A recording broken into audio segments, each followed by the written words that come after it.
Hello everyone. I hope कि आप better होंगे।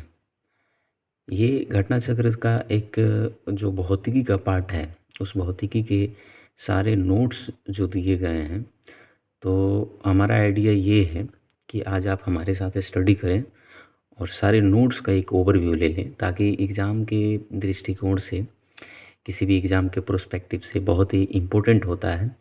तो और ये ओवरव्यू मैंने देखा है कि जो नोट्स दिया गया है, नोट्स अगर एक बार पढ़ लेता है व्यक्ति, तो मैक्सिमम जो इसके अंदर जो क्वेश्चन दिए गए हैं, जो विभिन्न सारे अ, राज्य पीसीएस में पूछे गए हैं या फिर यूपीएससी में पूछे गए हैं, तो उन सारे प्रश्नों को हल करने में काफ़ी मदद मिलता है ये सारे नोट्स, सिर्फ नोट्स पढ़ लेने से।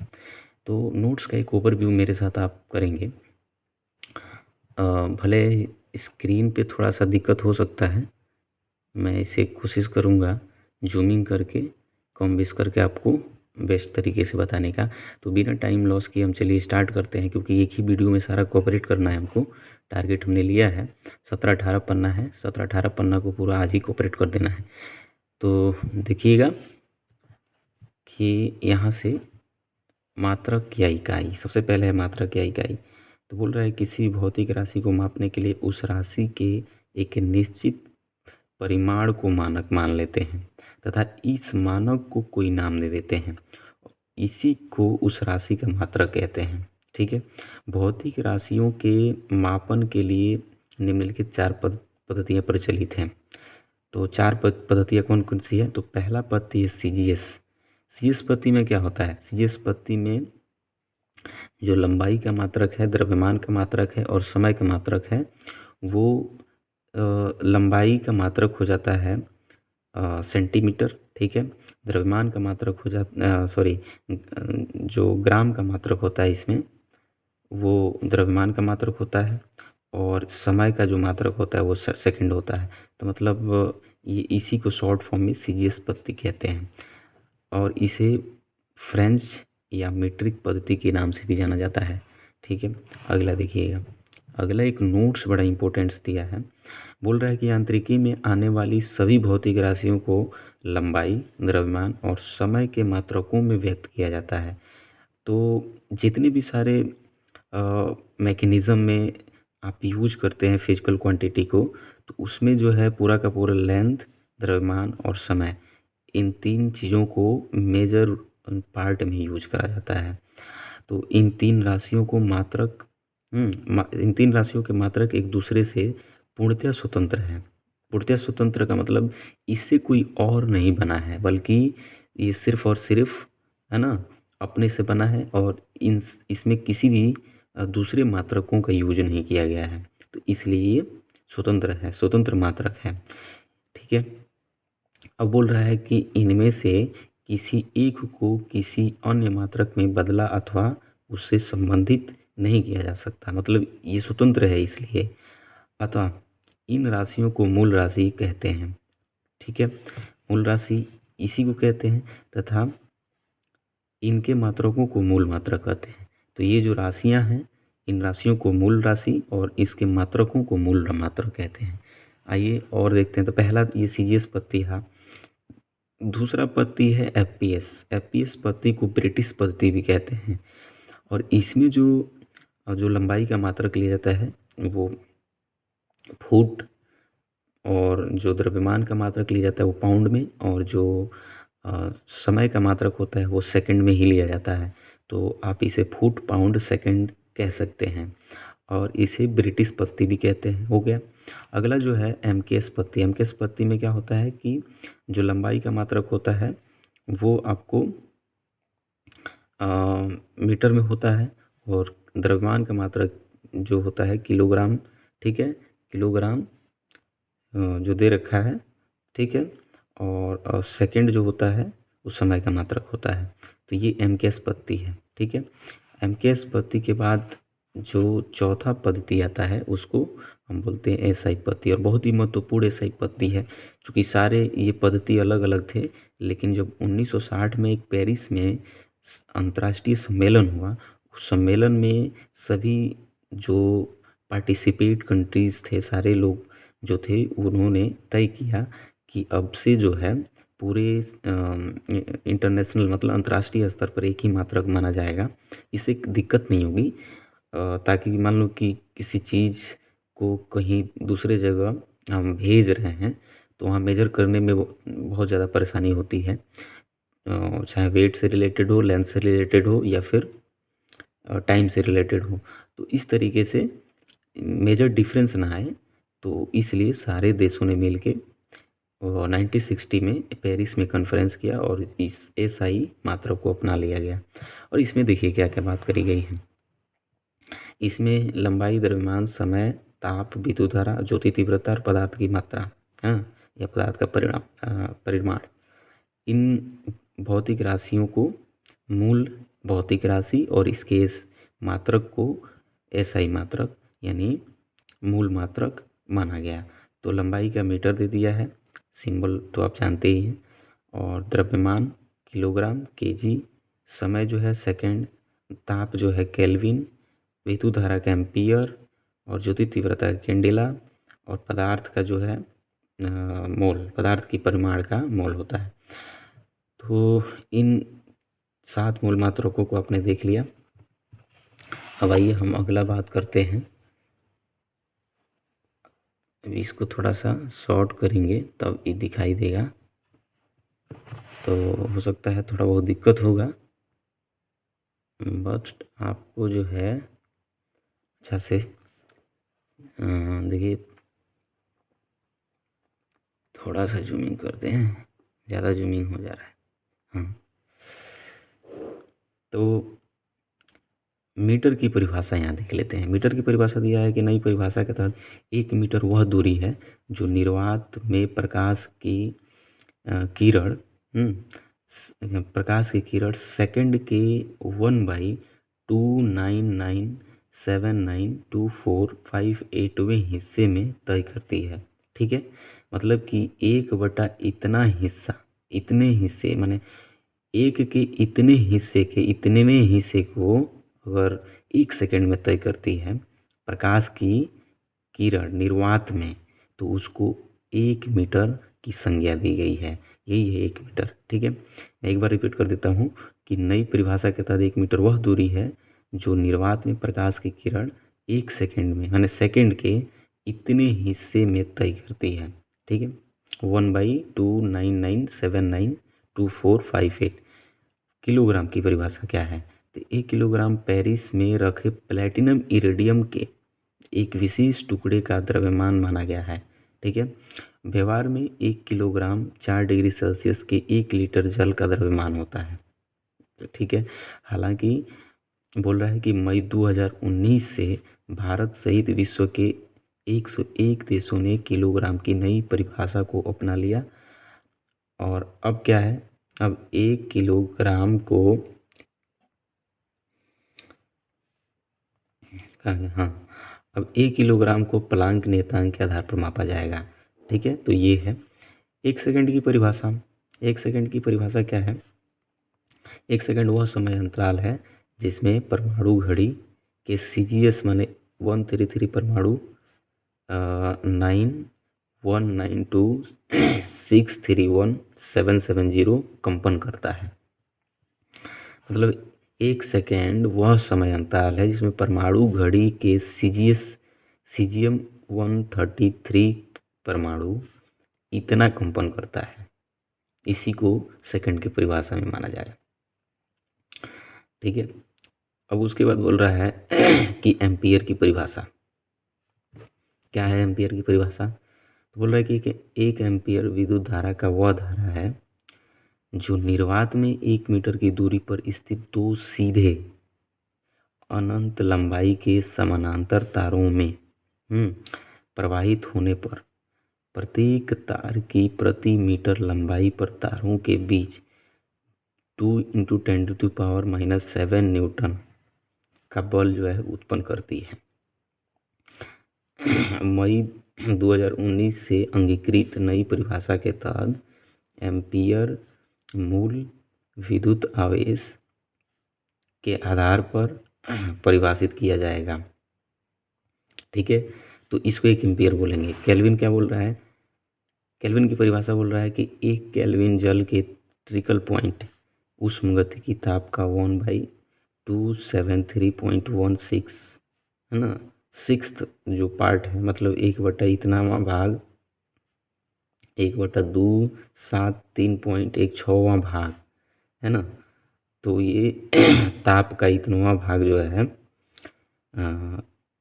1 केल्विन जल के ट्रिकल पॉइंट उष्मागतिकी ताप का इतना भाग जो है 1 केल्विन की परिभाषा है। और मई 2019 से अंगीकृत परिभाषा के तहत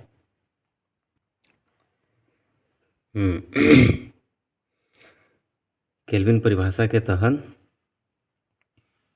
हाँ गया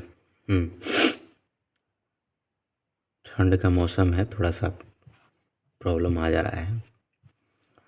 तो 1 केल्विन जल के ट्रिकल पॉइंट के उष्मागतिकी ताप का इतनावां भाग जो है मई 2019 से अंगीकृत नई परिभाषा के तहत केल्विन को बोल्ट्जमैन नियतांक द्वारा परिभाषित किया जाएगा। कैंडेला की परिभाषा बोल रहा है कि किसी निश्चित दिशा में किसी प्रकाश स्रोत की ज्योति तीव्रता एक कैंडेला तब कही जाती है जब यह स्रोत उस दिशा में 540 × 10⁻12 हर्ट्ज आवृत्ति तथा 1/683 वाट स्टेरेडियन तीव्रता का एक वर्णीय प्रकाश उत्सर्जित करता हो। ठीक है, आगे देखिए क्या बोल रहा है। यहाँ दे दिया है भौतिक राशि, यहाँ व्युत्पन्न मात्रक। व्युत्पन्न मात्रक उसको बोलते हैं, मैं बता दूं कि जिन मात्रकों को मूल मात्रकों से मिलके है ना निर्माण किया गया, बनाया गया हो, तो मूल मात्रकों से जो मात्रक बनते हैं व्युत्पन्न मात्रक कहते हैं उसको। तो आयतन देखिए, आयतन जो है लंबाई गुणे चौड़ाई गुणे ऊंचाई, तो इसमें मीटर मीटर मीटर है ना, मीटर क्यूब हो जाता है।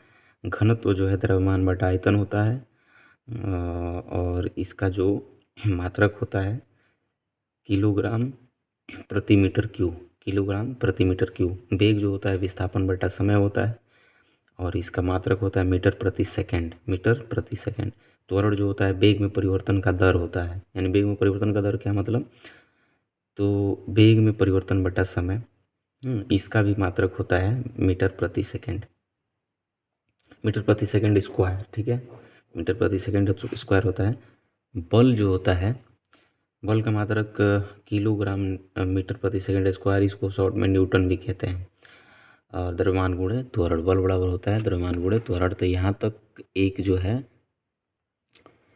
यहाँ तक कंप्लीट कर लिया है मैंने। यहाँ देखिए कार्य बराबर बल गुणे विस्थापन, और इसका जो मात्रक होता है न्यूटन मीटर होता है, इसे जूल भी कहते हैं, इसके मात्रक को जूल भी कहते हैं, माने कार्य का मात्रक जूल भी होता है। ठीक है, शक्ति जो होता है, शक्ति बराबर कार्य, शक्ति जो होता है शक्ति बराबर कार्य बटा समय, यानी कि इसे जूल वाई प्रति सेकंड, जूल प्रति सेकंड इसको शॉर्ट में बोलेंगे, जूल प्रति सेकंड, या इसे वाट भी कहते हैं। शक्ति के मात्रक वाट भी होता है, या जूल प्रति सेकंड बोल सकते हैं, जूल्स प्रति सेकंड। ठीक है, अब जो है समतल कोण, समतल कोण का मात्रक होता है रेडियन। ठीक है, और दहन कोण जो होता है स्टेरेडियन होता है। मोल की परिभाषा, मोल की परिभाषा क्या है, तो मोल किसी पदार्थ का वह मात्रा है जिसमें उस पदार्थ के अवयवों की संख्या C12 के 0.012 kg के परमाणुओं की संख्या के बराबर है। मई 2019 से अंगीकृत नई परिभाषा के तहत मोल को एवोगाद्रो नियतांक द्वारा परिभाषित किया जाएगा। मतलब 2019 से इसको रिन्यूअल किया गया है, अब तो 2019 बीत चुका है, तो रिन्यूअल किया गया है, इसको पुनः से इसे इसको परिभाषित किया गया है। ठीक है, अब बोल रहा है कि व्युत्पन्न मात्रक लंबाई, द्रव्यमान, समय, विद्युत धारा, ताप, ज्योति तीव्रता तथा पदार्थ के परिमाण के अतिरिक्त अन्य सभी भौतिक राशियों के मात्रक बता ही चुके हैं। एक या अधिक मूल मात्रकों पर उपयुक्त घाते लगाकर प्राप्त किए जाते हैं, ऐसे मात्रकों को व्युत्पन्न मात्रक कहते हैं, बताया ही थे पीछे। इनका जो निर्माण है मूल मात्रकों से मिलकर ही होता है। तो इस तरीके से हमने पहला कंप्लीट कर लिया। इसमें थोड़ा समय ज़्यादा लगा, इसलिए समय ज़्यादा लगा क्योंकि इसमें थोड़ी सी परिभाषा से संबंधित शब्दों को कॉम्प्लिकेटेड वर्ड मिला, उसलिए थोड़ा सा समय लगा, लेकिन अब समझ लें। और क्वेश्चन जो है हम एक बाद में सारे क्वेश्चंस का एक वीडियो बनाएंगे, पहले नोट्स ही देख रहे हैं। तो चलिए अब नेक्स्ट पर देते हैं। अब है मापक यंत्र और पैमाने। मतलब इससे तो एक दो क्वेश्चन ऑब्वियसली किसी भी एग्ज़ाम में आ ही जाते हैं, ठीक है। जैसे देखिए, अल्टीमीटर ऊंचाई मापक यंत्र मुख्यतः विमानों में प्रयोग होता है। अल्टीमीटर इसको बोला, अल्टीमीटर माने विमान की ऊंचाई मापक में प्रयोग होता है, जो विमानों की ऊंचाई होती है।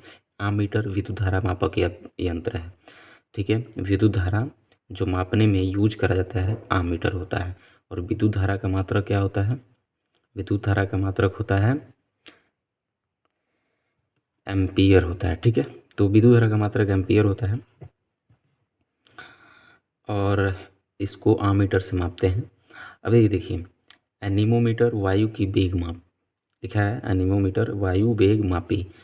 एंटीनोमीटर, एंटीनोमीटर सौर विकिरण मापक, माने सौर विकिरण को मापने में एंटीनोमीटर का प्रयोग करते हैं।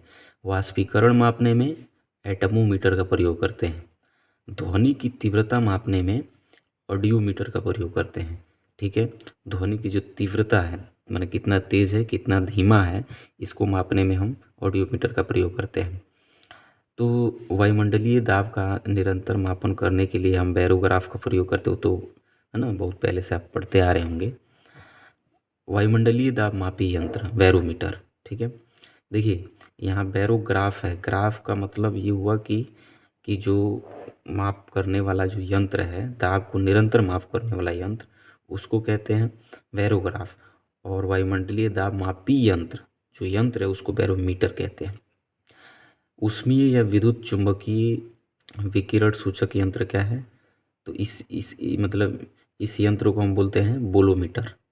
ऊष्मीय है ना, या विद्युत चुंबकीय विकिरण माने ऊष्मीय, या जैसे हीट है, हीट से जो रेडिएशन निकलता है, या चुंबकीय विकिरण जो होता है, विद्युत चुंबकीय विकिरण होता है, तो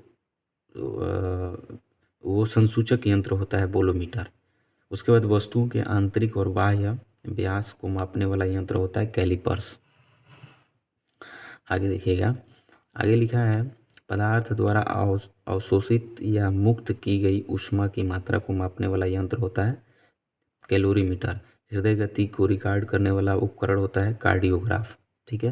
हृदय गति को जो रिकॉर्ड करता है उपकरण, उसको कार्डियोग्राफ। देखिए आराम आराम से हम इसलिए चल रहे हैं और थोड़ा सा मज़े मज़े में लेके चल रहे हैं, ताकि दिमाग में एक बार एडजस्ट कर जाता है, फिर उसके बाद जल्दी आउट नहीं होता है। और जल्दी जल्दी अगर सिर्फ किताब पढ़ के निकल जाएं तो बहुत जल्दी ज़्यादा कोऑपरेट नहीं होगा वो। तो इसलिए समय का पूर्ण परिशुद्धता के साथ मापन करने वाली घड़ी, जिसका प्रयोग मुख्यतः नाविकों द्वारा समुद्र में किया जाता है, उसको बोलते हैं क्रोनोमीटर, ठीक है। समय का पूर्ण परिशुद्धता के साथ, है ना, मापन करने वाली घड़ी, जिसका प्रयोग मुख्यतः नाविकों के द्वारा समुद्र में किया जाता है, समुद्र में नाविकों के द्वारा इस क्रोनोमीटर को किया जाता है, ठीक है।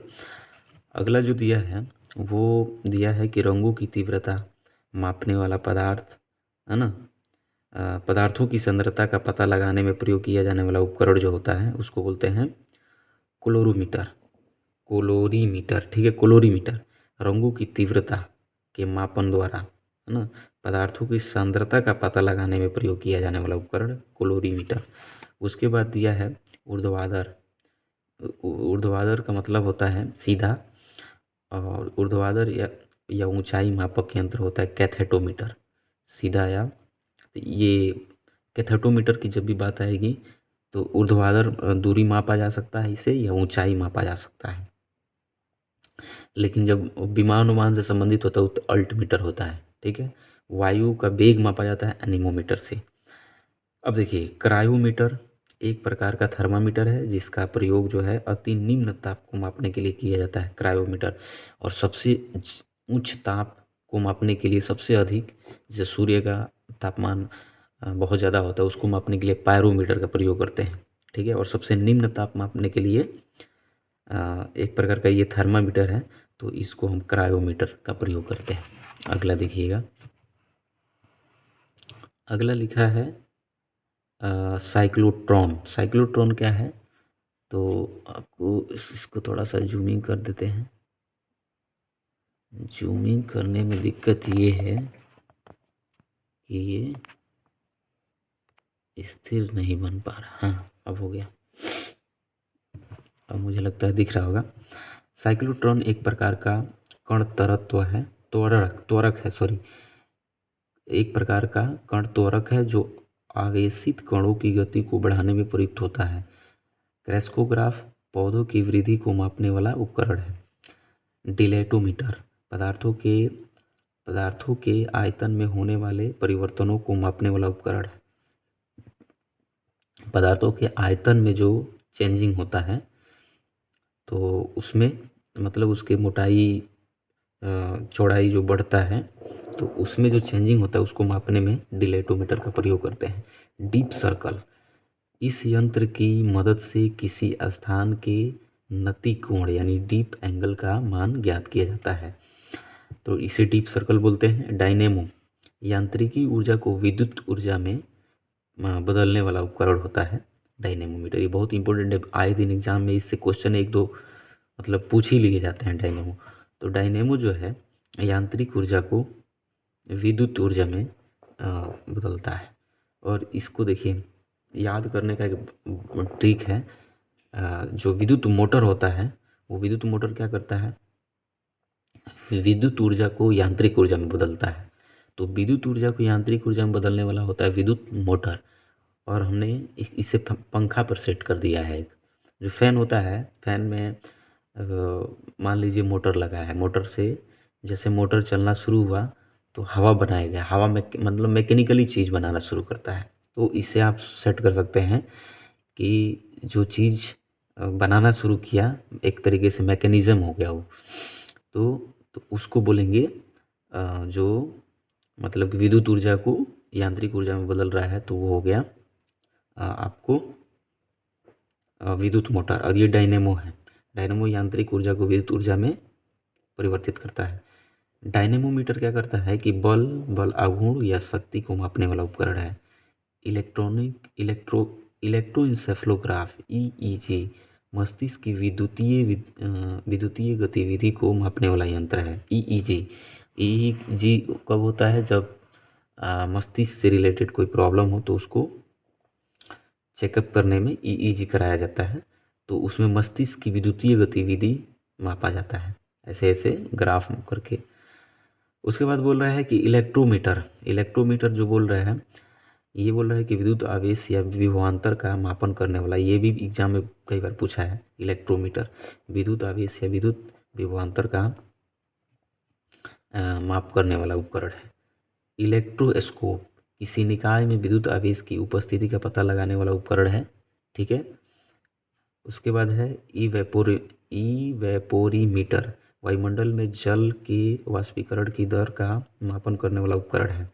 एंडोस्कोप शरीर के आंतरिक अंगों का निरीक्षण करने वाला यंत्र। फैदोमीटर जो है सागर की गहराई मापने में, समुद्र की गहराई। फ्लक्स मीटर जो है चुंबकीय प्रवाह यानी चुंबकीय प्रवाह मापक यंत्र है। गैल्वेनोमीटर गैल्वेनोमीटर पूछा है पेपर में कई बार। गैल्वेनोमीटर विद्युत धारा की जो है मापक यंत्र है, विद्युत धारा मापक यंत्र एक तरीके से कह सकते हैं, विद्युत धारा मापी यंत्र।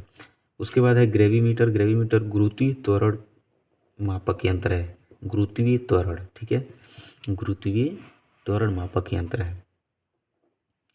जायरोस्कोप कोणीय वेग मापक यंत्र है। जायरोस्कोप जो है कोणीय वेग मापक यंत्र है। हाइड्रोमीटर जो होता है द्रवों और जल के तुलनात्मक घनत्व का मापन करने वाला यंत्र है। ठीक है।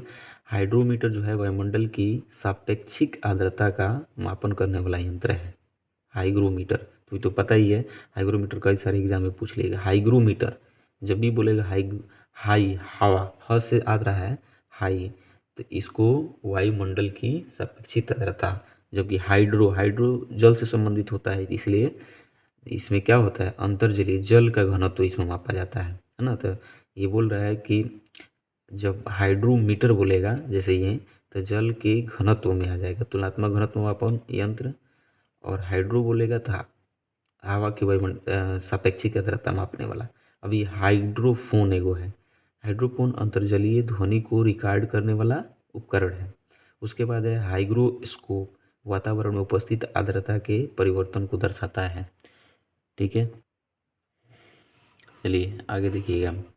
हिप्सोमीटर, हिप्सोमीटर दी गई ऊंचाई पर जल के क्वथनांक को ज्ञात कर ऊंचाई का मापन करने वाला उपकरण है। काइमोमीटर विभिन्न शारीरिक गतिविधियों जैसे रक्तचाप, मांसपेशियों का संकुचन आदि के परिवर्तन का ग्राफ में रेखांकन करने वाला उपकरण है। वोल्टमीटर दूध की गुणवत्ता का पता लगाने के लिए उसके आपेक्षिक घनत्व का मापन करने वाला उपकरण है। कौन? लैक्टोमीटर। ठीक है, तो इसको, और वैसे लैक्टोमीटर जो है आप सीधे से बोल सकते हैं दूध की जो गुणवत्ता है उसे पता लगाया जाता है, और लैक्टोमीटर से एक संबंधित है जो दही जमता है, तो उसमें जो जीवाणु होते हैं लैक्टोबैसिलस होते हैं। ठीक है, तो इसे याद रहता है। लक्सीमीटर जो है प्रकाश की तीव्रता मापने का उपकरण है, लक्सीमीटर। उसी तरीके से है लिसीमीटर। लिसीमीटर वास्तविक वाष्पोत्सर्जन मापक यंत्र है। ठीक है, मैग्नेटोमीटर किसी चुंबकीय क्षेत्र की तीव्रता तथा दिशा का मापन करने वाला उपकरण है। मैनोमीटर जो है द्रवों या गैसों के दाब का मापन करने वाला उपकरण है। माइक्रोफोन क्या है? तो यह यंत्र ध्वनि तरंगों को विद्युत स्पंदनों में परिवर्तित करता है। माइक्रोटोम, अच्छा आगे बढ़ गया है इसमें, देखिए माइक्रोटोम ऐसा यंत्र जो अणुवीक्षणीय है ना, निरीक्षण के लिए किसी वस्तु को छोटे छोटे भागों में विभाजित कर देता है। उसके बाद है कि नेफोस्कोप। नेफोस्कोप बादलों की ऊंचाई, वेग तथा गति की दिशा का मापन करने वाला यंत्र है। उसके बाद ओडोमीटर किसी वाहन द्वारा तय की गई दूरी का मापन करने वाला उपकरण है, ओडोमीटर। ठीक है, पेरिस्कोप ओट या आवरण में रहते हुए प्रेक्षक को अपने आसपास की वस्तुओं को देखने में समर्थ बनाने वाला उपकरण होता है, पेरिस्कोप। इस ऑप्टिकल यंत्र के पूरा कंप्लीट ले लेते हैं इसमें। हाँ, बोल रहा है कि इसके द्वारा, हाँ, इस ऑप्टिकल यंत्र के द्वारा ऐसी वस्तुओं को भी देखा जा सकता है जो प्रत्यक्ष दृष्टि रेखा है ना, डायरेक्ट लाइन साइट में नहीं है। इसके द्वारा जलमग्न अवस्था में पनडुब्बी से पानी की सतह का अवलोकन किया जा सकता है। ठीक है, उसके बाद है फोनोग्राफ, ध्वनि की यांत्रिक रिकॉर्ड एवं पुनरुत्पादन करने वाला उपकरण फोनोग्राफ में होता है। ध्वनि का जो यांत्रिक रिकॉर्डिंग है और पुनरुत्पादन मतलब फिर से उत्पादन करने वाला उपकरण है, इसको फोनोग्राफ बोलते हैं। फोटोमीटर प्रकाश की तीव्रता मापक यंत्र है, फोटोमीटर। अगला जो है यहाँ से स्टार्ट होता है पोटेंशियोमीटर से। पोटेंशियोमीटर बोल रहा है कि किसी सेल के ईएमएफ का मापन करने वाला उपकरण है। उसके बाद है पिक्नोमीटर, द्रवों के विशिष्ट गुरुत्व का मापन करने वाला यंत्र है। उसके बाद बोल रहा है कि पायर हीलियोमीटर, सौर विकिरण मापन करने वाला यंत्र है, पायर हीलियोमीटर। पायरोमीटर क्या है? तो उच्च ताप के मापन के लिए प्रयोग बताए थे, जैसे उच्च ताप को मापना हो तो पायरोमीटर का यूज करा जाता है, और निम्न ताप को मापना हो तो उसके लिए हम यूज करते हैं क्रायोमीटर। निम्न ताप को मापने के लिए क्रायोमीटर, उच्च ताप को पायरोमीटर। उसी तरीके से है आपको साइक्रोमीटर, सापेक्षिक आर्द्रता का मापन करने वाला उपकरण होता है साइक्रोमीटर। रेन गेज वर्षा मापक होता है। रेडियोमीटर क्या होता है? विकिरण द्वारा प्राप्त ऊर्जा को मापने वाला यंत्र होता है। रिफ्रैक्टोमीटर जो होता है अपवर्तनांक माप करने वाला यंत्र होता है। उसके बाद उसी तरीके से है सेलिनोमीटर, किसी विलयन की लवणता माप करने वाला उपकरण होता है। सोलेरीमीटर जो होता है सौर विकिरण की तीव्रता मापने वाला यंत्र होता है। सैक्रीमीटर जो होता है किसी शर्करा युक्त विलयन की सांद्रता माप करने वाला यंत्र। एक बार फिर बोल देते हैं, सैक्रीमीटर जो होता है किसी शर्करा युक्त विलयन की सांद्रता माप करने वाला, और सोलेरीमीटर जो होता है सौर विकिरण की तीव्रता माप करने वाला। सेक्सटेंट जो होता है दो वस्तुओं के बीच की कोणीय दूरी को मापता है, ठीक है। और दो जो खगोलीय खास करके खगोलीय जो पिंडों की दूरी होती है उसको, उसके बीच की जो ऊंचाई है या उसके बीच का जो डिस्टेंस है पता लगाने में सेक्सटेंट का यूज करते हैं। उसके बाद है सिग्नोमैनोमीटर, सॉरी स्फिग्नोमैनोमीटर। इसका स्फिग्नोमैनोमीटर जो होता है वो ब्लड प्रेशर माप करने वाला यंत्र होता है। आप यूज डॉक्टर को यूज करते हुए देखे भी होंगे। स्टेथोस्कोप जो होता है हृदय गति सुनने में, है ना, जो जिसको आमतौर पे अल्लाह कहते हैं, डॉक्टर जो गले में लटकाया होता है तो वो स्टेथोस्कोप होता है। स्पीडोमीटर जो होता है किसी वाहन की गति प्रदर्शित करने वाला उपकरण होता है, जो अगवा रहता है घड़ी की तरह, एक देखे होंगे गोल सा, तो वही होता है स्पीडोमीटर। उसके बाद बोल रहा है टकोमीटर। टकोमीटर होता है वस्तुओं जैसे इंजन या सॉफ्ट आदि की घूर्णन गति का मापन करने वाला उपकरण होता है और इसका प्रयोग व्यापक रूप से ऑटोमोबाइल, विमान, है ना, आदि में किया जाता है। जो चालक होते हैं वो टकोमीटर में। उसके बाद होता है कि विस्कोमीटर, किसी तरल की श्यानता मापन करने वाला यंत्र। विस्कोसिटी, है, विस्कोसिटी जो होता है जो द्रवों के बीच का जो लेयर होता है तो उसके बीच में जो घर्षण एक दूसरे के विरुद्ध घर्षण उत्पन्न होता है वो विस्कोसिटी होता है। तो यही विस्कोमीटर का यूज करते हैं। और विंड वेन जो होता है पवन की दिशा मापक यंत्र है। तो इस तरीके से ये जो है ख़त्म हो गया। अगले पन्ना पर चल रहे हैं। अगला है यांत्रिकी यानी मैकेनिज्म, ठीक है। तो इसको हम देख रहे हैं यांत्रिकी में क्या क्या पढ़ना है। यांत्रिकी में पढ़ना है द्रव्यमान, बल, त्वरण, कार्य, ऊर्जा, संवेग, गति। चलिए स्टार्ट करते हैं। मैकेनिक्स, यांत्रिकी जो है भौतिकी विज्ञान की वह शाखा है जिसमें पिंडों पर बल लगाने या उन्हें विस्थापित करने पर उनके व्यवहार में होने वाले परिवर्तन का अध्ययन किया जाता है। मतलब किसी ऑब्जेक्ट पे हम फोर्स कर रहे हैं, ऑब्जेक्ट पे फोर्स कर रहे हैं तो उसमें किसी न किसी तरीके से उसकी स्थिति में चेंजिंग आएगा, परिवर्तन होगा, विस्थापित होगा। तो जो चेंजिंग होता है वही बोल रहा है कि भौतिक विज्ञान की वह शाखा है जिसमें किसी पिंड पर बल लगाने या उन्हें विस्थापित करने पर, एक जगह से दूसरे जगह रखने पर उनके व्यवहार में जो परिवर्तन होता है, ठीक है। तो उसी को अध्ययन करने के लिए, है ना, हम जिस जिस भौतिकी का सहारा लेते, विज्ञान का भौतिकी विज्ञान का सहारा लेते हैं वो मैकेनिक्स कहलाता है, मतलब यांत्रिकी कहलाता है। तो इसमें आगे क्या है तो वो होता है भार, वेट। किसी वस्तु पर पृथ्वी द्वारा लगाया गया आकर्षण बल उस वस्तु का भार कहलाता है।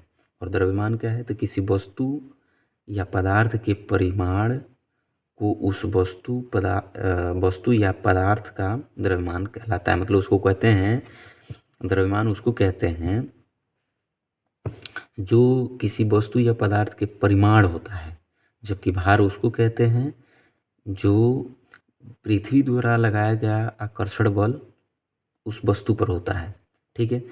तो ये होता है, वो आगे बोल रहा है कि किसी वस्तु का द्रव्यमान प्रत्येक स्थान पर सेम रहता है, वही रहता है, लेकिन भार चेंज हो जाता है। जैसे चंद्रमा पर अगर किसी ऑब्जेक्ट को ले जाते हैं तो ऑब्जेक्ट का जो द्रव्यमान है वो वही रहेगा, सेम रहेगा, लेकिन उसके भार में कोई अंतर, मास में तो कोई अंतर नहीं आएगा, लेकिन भार में चेंजिंग हो जाएगा, ठीक है। आगे देखिए, अब क्या बोल रहा है कि भार और द्रव्यमान में अंतर देखिए क्या क्या है। पृथ्वी का आकर्षण बल, है ना, भार क्या है तो पृथ्वी का आकर्षण बल है, जबकि द्रव्यमान क्या है, वस्तु या पदार्थ का परिमाण है, ठीक है। और इसका जो मात्रक होता है न्यूटन होता है, माने भार का मात्रक न्यूटन होता है, सही मात्रक। और इसका मात्रक ग्राम या किलोग्राम होता है द्रव्यमान का। यह एक सदिश राशि है और यह अदिश राशि। अब सदिश राशि क्या कब होता है, जब उसमें दिशा और परिमाण दोनों हो, लेकिन इसमें सिर्फ और सिर्फ परिमाण है, दिशा नहीं होता है, तो इसलिए इसको द्रव्यमान को अदिश राशि माना गया है। अब वस्तु का भार अलग अलग स्थानों पर अलग अलग हो सकता है। जो अभी हमने बताया कि चंद्रमा पर किसी ऑब्जेक्ट को जब आप ले जाते हैं तो वहाँ उसका जो वेट होता है चेंज हो जाता है, लेकिन द्रव्यमान में कोई चेंजिंग नहीं होता है। दूरी और विस्थापन प्रतिदिन की भाषा में जो डिस्टेंस है, विस्थापन है, तो बोल रहा है कि एक ही अर्थ में प्रयोग किए जाते हैं, ठीक है, दूरी और विस्थापन को। लेकिन बोल रहा है कि भौतिकी में इन दोनों शब्दों के अर्थ अलग अलग होते हैं, ठीक है। ऑब्वियसली जब एक वस्तु जब एक वस्तु एक बिंदु से दूसरे बिंदु की ओर चलती है तो चली गई दूरी वस्तु द्वारा तय किए गए अप्रत्यक्ष मार्ग की वास्तविक लंबाई होती है, जबकि विस्थापन प्रारंभिक और अंतिम स्थितियों के बीच सीधी रेखा, है ना, मार्ग को बताता है ना, बतलाता है। इसलिए गतिशील वस्तु द्वारा चली गई दूरी जो भी हो, वस्तु का विस्थापन सदैव किसी वस्तु की प्रारंभिक और अंतिम स्थितियों के बीच की सबसे कम दूरी को प्रदर्शित करता है, ठीक है। तो मान लीजिए कि यहाँ ए है, यहाँ बी है, तो ए से बी तक जाना है तो एक सीधी रेखा हो गई, लेकिन अगर हम इधर से ऐसे ऐसे करके घूर फिर के जा रहे हैं तो भी हम पहुँच सकते हैं, लेकिन दो बिंदुओं के बीच की जो न्यूनतम दूरी हो गई वो विस्थापन हो गई। और इसमें भी दूरी तय किया गया है, लेकिन ये दूरी कोई दिशा नहीं है इसमें, मतलब ये डायरेक्शन लेस है, इसलिए हम इसको दूरी कहते हैं और इसको विस्थापन कहते हैं। तो अब यहाँ एक क्वेश्चन ये भी होता है कि जिसमें दिशा हो और परिमाण हो, दोनों हो, तो उसको हम क्या कहते हैं, सदिश राशि। तो ये इसलिए विस्थापन एक सदिश राशि हो जाता है, जबकि दूरी अदिश राशि। और दूरी इसलिए अदिश राशि हो जाती है क्योंकि हाँ, और एक चीज़ यहाँ से इम्पोर्टेंट क्या है, दूरी कभी भी ऋणात्मक नहीं होती, धनात्मक ही होती है, ठीक है।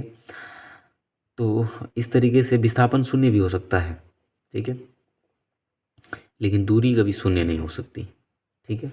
आगे देखिए, चली गई दूरी केवल परिमाण जो होता है, चली गई दूरी में केवल परिमाण होता है, जबकि विस्थापन में परिमाण के साथ साथ दिशा भी होता है, ठीक है। अभी हमने बात करा था इसका, दिशा भी होती है। स्पष्ट है कि दूरी एक अदिश राशि है, जबकि विस्थापन सदिश राशि है। गतिशील वस्तु द्वारा चली गई दूरी शून्य नहीं हो सकती, ठीक है, दूरी कभी शून्य नहीं हो सकती, परंतु जो अंतिम विस्थापन शून्य हो सकता है, माने वस्तु का विस्थापन शून्य हो सकता है, सीधी सी बात है। और बोल रहा है कि किसी गतिशील वस्तु का विस्थापन शून्य तब होगा जब वह निश्चित दूरी चलने के बाद वस्तु अंततः अपने प्रारंभिक बिंदु पर वापस आ जाती है। सही बात है। अब बोल रहा है क्योंकि उसमें न्यूनतम दूरी बचेगा ही नहीं, तो वो उसमें कोई डिस्टेंस। अब देखिए चाल और वेग में अंतर क्या है। तो चाल को बता दें कि चाल बराबर होता है चली गई दूरी बटा समय, माने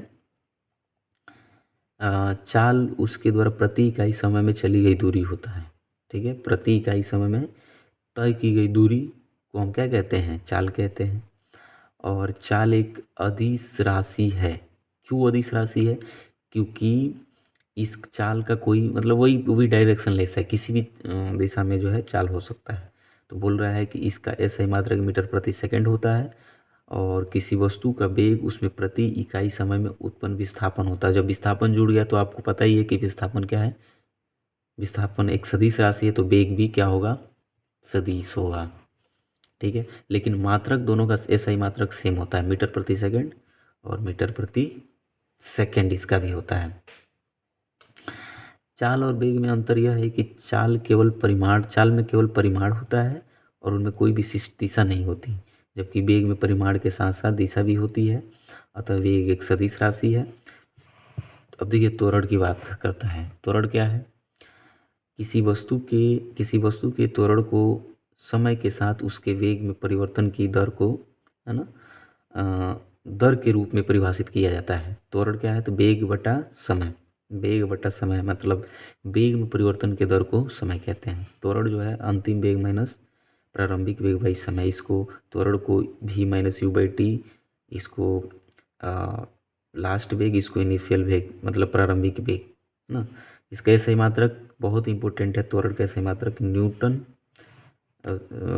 बोल रहे हैं, मीटर प्रति सेकंड स्क्वायर होता है। आगे देखिए, न्यूटन की गति के नियम बहुत ही महत्वपूर्ण है। न्यूटन की गति के नियम में बोल रहा है कि पिंडों की गति का वर्णन करने के लिए न्यूटन ने 3 नियम परिभाषित किए। पिंडों अथवा वस्तुओं की जो गति है, तो उनकी गति को वर्णन करने के लिए न्यूटन ने 3 नियम परिभाषित किए हैं। इन नियमों को न्यूटन की गति का नियम कहा जाता है। न्यूटन की गति के नियम बल की परिशुद्धता परिभाषा देते हैं और वस्तु पर लगाए गए बल तथा उसके द्वारा प्राप्त की गई गति की अवस्था के बीच संबंध स्थापित करते हैं। तो देखिए आगे क्या बोल रहा है कि न्यूटन का पहला नियम कि यदि कोई वस्तु स्थिर है तो स्थिर रहेगी, अगर गतिशील है तो गतिशील ही रहेगी, जब तक कि कोई उस पर बाहरी बल लगा के उसकी स्थिति में चेंजिंग ना ला दे, परिवर्तन ना कर दे। तो बोल रहा है कि कोई विरामावस्था की वस्तु विरामावस्था ही बनी रहेगी और गतिमान निरंतर एक समान चाल से सीधी रेखा में गतिमान रहेगी, जब तक कि उसकी विरामावस्था या एक समान गति की अवस्था में परिवर्तन के लिए बाहरी बल के द्वारा उससे बाध्य नहीं किया जाता। तो बोल रहा है कि उल्लेखनीय है कि किसी वस्तु के विरामस्थ रहने की अथवा यदि गतिमान है तो एक सीधी रेखा में निरंतर गतिमान रहने की प्रवृत्ति जड़त्व कहलाती है। अब यहाँ से जड़त्व का इनर्शिया का भी जन्म होता है। अब इनर्शिया क्या है? तो इनर्शिया भी वही बात बोलता है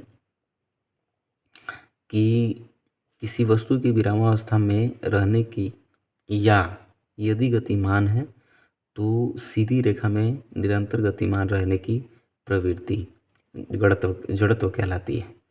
ठीक है, तो आगे बोल रहा है कि वास्तव में द्रव्यमान किसी वस्तु के जड़त्व की माप है।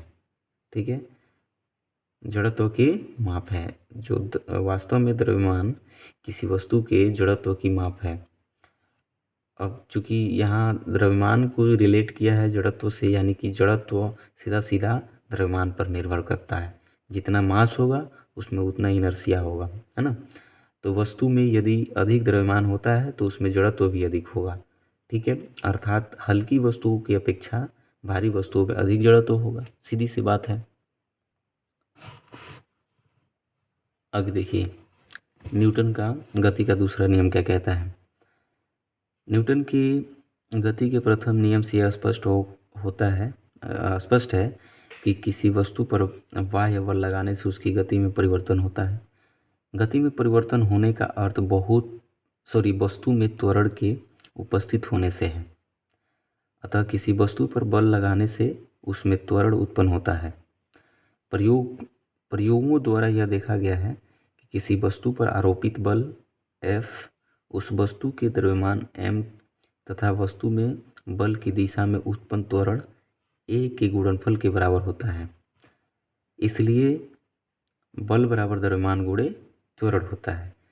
तो बल बराबर होता है द्रव्यमान गुणे त्वरण, और द्रव्यमान का मात्रक होता है kg, त्वरण का मात्रक मीटर प्रति सेकंड स्क्वायर, और ये कुल मिला के हो जाता है न्यूटन। ठीक है, तो बल का सही मात्रक न्यूटन होता है। अब आइए देखिए क्या होता है। न्यूटन का 1 न्यूटन वह बल है जो 1 किलोग्राम द्रव्यमान के वस्तु पर लगाए जाने में उसमें 1 मीटर प्रति सेकंड स्क्वायर का त्वरण, ठीक है, त्वरण उत्पन्न करता है। ये बहुत ही इम्पोर्टेंट है। 1 न्यूटन वह बल है जो 1 केजी ग्राम द्रव्यमान के वस्तु पर, है ना, लगाए जाने पर, माने द्रव्यमान की वस्तु पर लगाए जाने पर उसमें 1 मीटर प्रति सेकंड स्क्वायर का त्वरण उत्पन्न करता है। ठीक है, तो इसको हम बोलते हैं 1 न्यूटन। न्यूटन का तीसरा नियम देखिए, बहुत ही महत्वपूर्ण है। गति के तीसरे नियम के अनुसार जब कभी एक वस्तु किसी दूसरी वस्तु पर माने बल लगाती है तो दूसरी वस्तु भी पहली वस्तु पर बराबर, है ना, और विपरीत दिशा में बल लगाती है। मतलब प्रत्येक क्रिया की विपरीत प्रतिक्रिया। ठीक है, तो ये होता है प्रत्येक क्रिया की विपरीत प्रतिक्रिया। पहली वस्तु द्वारा दूसरी वस्तु पर लगाए गए बल को क्रिया कहते हैं। तो सीधी सी बात है, प्रत्येक क्रिया की विपरीत प्रतिक्रिया हो गया यहाँ। इससे रिलेटेड बहुत सारे क्वेश्चन पूछे जाते हैं, पूछे गए हैं। तो आगे देखिएगा, जैसे मान लीजिए एग्जाम्पल के तौर पे बहुत सारे एग्जाम्पल, जैसे हम जब पानी खींचते हैं कुआं से, तो जो बाल्टी होता है, बाल्टी पानी से भरा बाल्टी वो अपने ओर खींचता है और हम अपने ओर खींचते हैं। तो उसी तरीके से जब हम किसी दीवार पे कस के चोट मारते हैं तो वो भी उतना ही, या फिर किसी बॉल को, रबड़ की गेंद को कस के पटकते हैं ज़मीन पे तो उतना ही तेज उछलता है। तो प्रतिक्रिया के विपरीत प्रतिक्रिया के बहुत सारे एग्जाम्पल हैं, क्वेश्चन में देखने को मिलेगा। चलिए देखिएगा, संवेग क्या है, मोमेंटम। किसी वस्तु के संवेग को उस वस्तु के द्रव्यमान और वेग के गुणनफल के रूप में परिभाषित किया जाता है। संवेग जो होता है द्रव्यमान गुणे वेग होता है। संवेग बराबर द्रव्यमान गुणे वेग। संवेग एक सदिश राशि है जिसकी दिशा वेग की दिशा में होती है। प्रत्येक गतिमान वस्तु में संवेग होता है। संवेग का एसआई मात्रक जो होता है मीटर प्रति सेकंड होता है। संवेग परिवर्तन, किसी वस्तु में संवेग परिवर्तन की दर वस्तु पर लगे बाह्य बल के समानुपाती होती है। बाह्य बल के समानुपाती होती है। संवेग में परिवर्तन सदैव बल की दिशा में ही होता है। यह न्यूटन की गति के दूसरे नियम का ही एक अन्य रूप है ना। तो बल प्रोपोर्शनल, यानी बल जो है समानुपाती होता है संवेग में परिवर्तन बटा समय का। तो ये मैथमेटिकल चीज़ है, दिया गया है, अंत में आपको पहुंचना है यहाँ, ये तो खुद से करना होता है।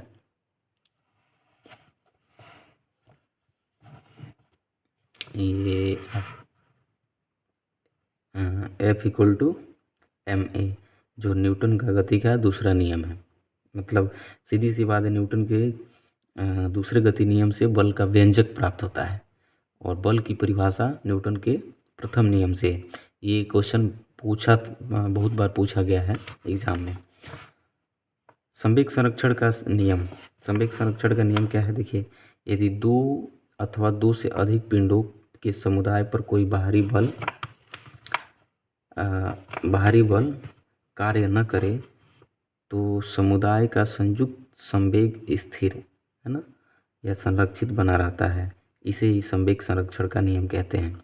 फिर से, यदि दो या दो से अधिक पिंडों के समुदाय है ना, पिंडों के समुदाय पर कोई बाहरी बल काम ना करे तो समुदाय का संयुक्त संवेग स्थिर रहता है, ठीक है, अथवा संरक्षित रहता है, और इसे ही संवेग संरक्षण का नियम कहते हैं। मतलब कि कोई भी ऑब्जेक्ट है और उस पर कोई दो ऑब्जेक्ट है, उस पर कोई बाहरी बल काम नहीं कर रहा है, बाहरी बल नहीं लग रहा है, तो वो संवेग होता है।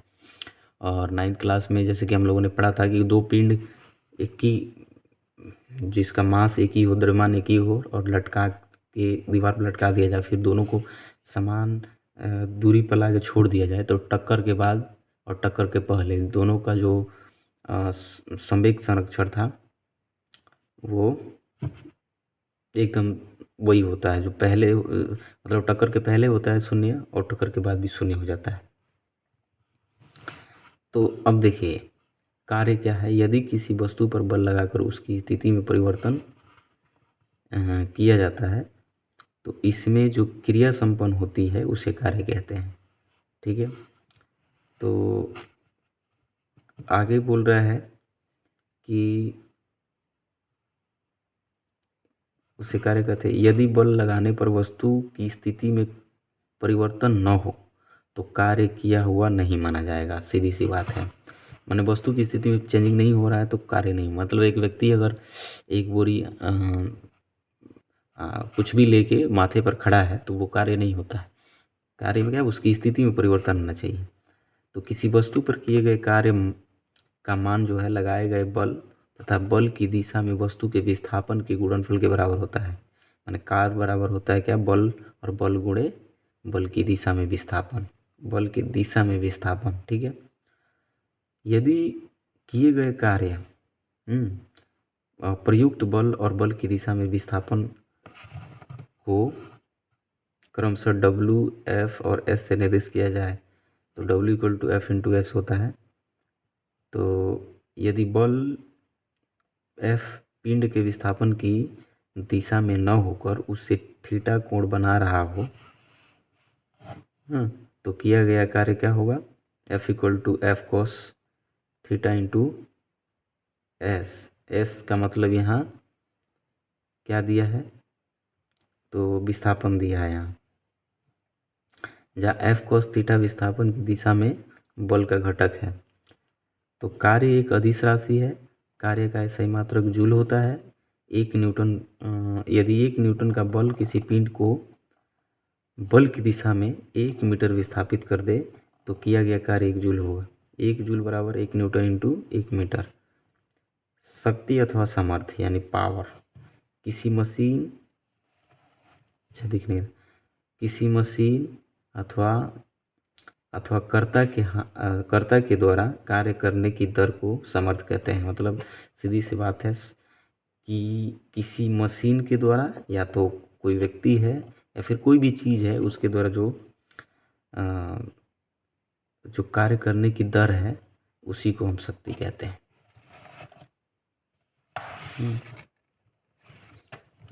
आगे देखिए,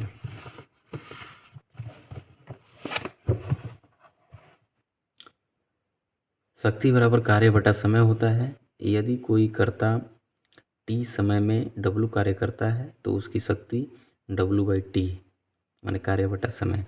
इसका SI मात्रक जूल प्रति सेकंड होता है। इसे वाट कहते हैं। शक्ति का एक अन्य मात्रक होता है अश्व, है ना, अश्व सामर्थ्य यानी अश्व शक्ति। एक अश्व शक्ति बराबर होता है कितना?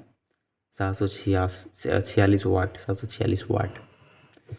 अब ऊर्जा की बात कर लेते हैं। किसी वस्तु की कार्य करने की क्षमता को ऊर्जा कहते हैं। इसका SI मात्रक जूल होता है, बस इतना याद रखना है। और ऊर्जा जो है, ऊष्मा ऊर्जा, प्रकाश ऊर्जा, ध्वनि ऊर्जा, सब ऊर्जा के ग्रुप है। यांत्रिक ऊर्जा क्या है? यह किसी पिंड को कुछ यांत्रिक कार्य करने की क्षमता प्रदान करती है। और ये 2 प्रकार की होती है, गतिज ऊर्जा और स्थितिज ऊर्जा। एक पिंड की स्थितिज और गतिज ऊर्जाओं का कुल योग इसकी यांत्रिक ऊर्जा कहलाता है। यांत्रिक ऊर्जा बराबर होता है गतिज ऊर्जा प्लस स्थितिज ऊर्जा।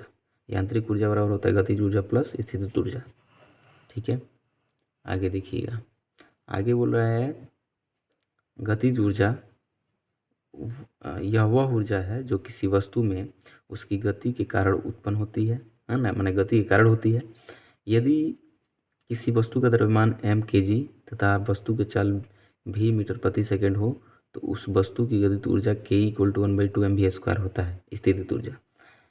यह वह ऊर्जा है जो किसी वस्तु या निकाय की स्थिति अथवा दशा के कारण होती है। स्पष्ट है कि यदि कोई वस्तु किसी बल के अंतर्गत एक स्थिति से दूसरी स्थिति में लाई जाए तो इस दौरान किया गया कार्य जो है, कार्य ही वस्तु की स्थितिज ऊर्जा के रूप में संचित होता है। स्थितिज ऊर्जा के जो कई रूप होते हैं, जैसे प्रत्यास्थ स्थितिज ऊर्जा, गुरुत्वीय स्थितिज ऊर्जा और वैद्युत स्थितिज ऊर्जा।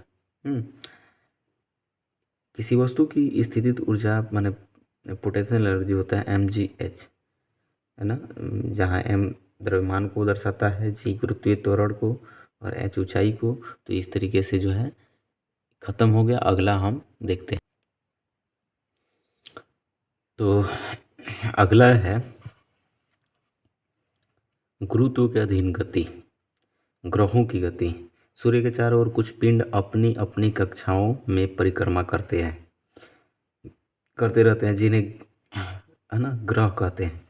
किसी ग्रह के चारों ओर परिक्रमा करते पिंडों को उस ग्रह का उपग्रह कहा जाता है, ओबियसली। और पृथ्वी का एक तथा मंगल के 2 उपग्रह हैं। शनि के सर्वाधिक यानी 82 और बृहस्पति के 79। ठीक है, पहले बृहस्पति के ज़्यादा थे लेकिन अब शनि के हो गए हैं 82। तो उसके बाद बोल रहा है कि ग्रहों की गति संबंधी केपलर के नियम बहुत ही महत्वपूर्ण, एग्जाम में खूब पूछे जाते हैं। केपलर जर्मन खगोलशास्त्री थे और जोहानसन, माने इनका पूरा नाम जोहानसन केपलर पूरा नाम था। जोहानसन केपलर ने सूर्य के चारों ओर ग्रहों की गति के संबंध में 3 गो नियम दिए हैं। पहले नियम में उन्होंने कहा कि सभी ग्रह सूर्य के चारों ओर दीर्घवृत्ताकार कक्षाओं, है ना, कक्षाओं में परिक्रमण करते हैं तथा सूर्य कक्षाओं के एक फोकस पर होता है, माने जो सूर्य होता है वो कक्षाओं के एक फोकस पर होता है। तो पहला नियम में इन्होंने ये कहा। इसमें महत्वपूर्ण क्या है, तो दीर्घवृत्ताकार कक्षाओं में परिक्रमण करते हैं। ये बहुत महत्वपूर्ण पूछ देता है कि पहले नियम के अनुसार दीर्घवृत्ताकार या फिर समय अंतराल, समान समय अंतराल वगैरह वगैरह, इस सबसे रिलेटेड क्वेश्चन पूछ देता है। तो ये पहला नियम है। दूसरा नियम बोल रहा है कि सूर्य से किसी ग्रह को मिलाने वाली रेखा समान समय अंतरालों में समान क्षेत्रफल पार करती है। समान क्षेत्रफल पार करती है। एक बार फिर, सूर्य से किसी ग्रह को मिलाने वाली रेखा, सूर्य से किसी ग्रह को मिलाने वाली रेखा समान समय अंतराल में समान क्षेत्रफल पार करती है। आगे देखिएगा, आगे बोल रहा है कि दूसरी नियम यह स्पष्ट करता है कि जब ग्रह सूर्य से दूर होता है, मतलब दूरस्थ होता है, तो उसकी चाल न्यूनतम प्रतीत होती है तथा जब वह सूर्य के समीप होता है तो उसकी चाल अधिकतम प्रतीत होती है। मैंने ऐसा होता है, लेकिन ऐसी धारणा है सिर्फ, है ना। यहाँ आपने स्पष्ट देखा कि सूर्य से किसी ग्रह को मिलाने वाली रेखा समान समय अंतरालों में समान क्षेत्रफल पार करता है, लेकिन ऐसी धारणा है कि ऐसा लगता है कि दूर है तो बहुत, है ना, उसकी चाल न्यूनतम प्रतीत होती है, लेकिन जब नज़दीक है तो अधिकतम। अब तृतीय नियम क्या कहता है कि किसी ग्रह के परिक्रमण काल का वर्ग, है ना। तीसरा नियम है किसी ग्रह के परिक्रमण काल का वर्ग जो होता है दीर्घवृत्ताकार, उसकी दीर्घवृत्ताकार कक्षा के अर्ध दीर्घ अक्ष, है ना, कि तृतीय घात के अनुक्रमानुपाती होता है। ठीक है, तृतीय घात के अनुक्रमानुपाती। एक बार फिर बोल दें, किसी ग्रह के परिक्रमण काल का वर्ग, परिक्रमण काल का वर्ग, ठीक है, उसकी दीर्घवृत्ताकार कक्षा के अर्ध दीर्घ अक्ष, है ना, आधा जो जो उसका दीर्घ अक्ष होता है, तृतीय घात के अनुक्रमानुपाती होता है। मतलब कि परिक्रमण काल का वर्ग बढ़ेगा तो ये घटेगा और ये घटेगा नहीं, अनुक्रमानुपाती, सॉरी, वो तो व्युत्क्रमानुपाती होगा। तो एक रेशियो में दोनों बढ़ेगा। अगर ये परिक्रमण काल का वर्ग जो है बढ़ रहा है, उसी तरीके से इसको ये भी इंक्रीज होगा, बढ़ेगा। ये न्यूटन का गुरुत्वाकर्षण का नियम। न्यूटन का मत था कि इस विश्व में प्रत्येक पिंड एक दूसरे पिंड को एक बल द्वारा अपनी ओर आकर्षित करता है। इस सर्वव्यापी आकर्षण बल को गुरुत्वाकर्षण कहते हैं। ठीक है, इस आधार पर न्यूटन ने गुरुत्वाकर्षण संबंधी नियम प्रतिपादित किए। दो पिंडों के मध्य लगने वाला जो आकर्षण बल का परिमाण दोनों पिंडों के द्रव्यमान के गुणनफल के अनुक्रमानुपाती तथा उसके बीच की दूरी के व्युत्क्रमानुपाती होता है। ठीक है, बीच की दूरी के व्युत्क्रमानुपाती होता है। गणितीय रूप में न्यूटन ने गुरुत्वाकर्षण के नियम को इस प्रकार व्यक्त किया, यदि दो पिंड जिनके द्रव्यमान m1 और m2 एक दूसरे से r दूरी पर स्थित हो तो उनके बीच कार्य करने वाला आकर्षण बल कैसे काम करेगा, तो F जो है proportional m1 m2 by r square. ठीक है, तो ये बोल रहा है कि जहाँ, और जब इसको इक्वल करेंगे तो g कांस्टेंट हो जाएगा, जहाँ g अनुक्रमानुपाती स्थिरांक है ना, अनुक्रमानुपाती स्थिरांक है, जिसे न्यूटन द्वारा गुरुत्वाकर्षण स्थिरांक कहते हैं।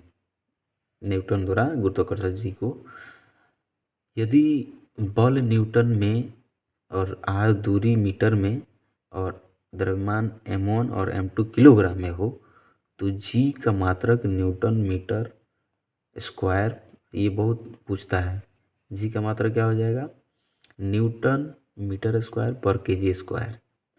प्रयोगों द्वारा जी का मान 6.67 into 10⁻⁻11 newton metre KG square होता है।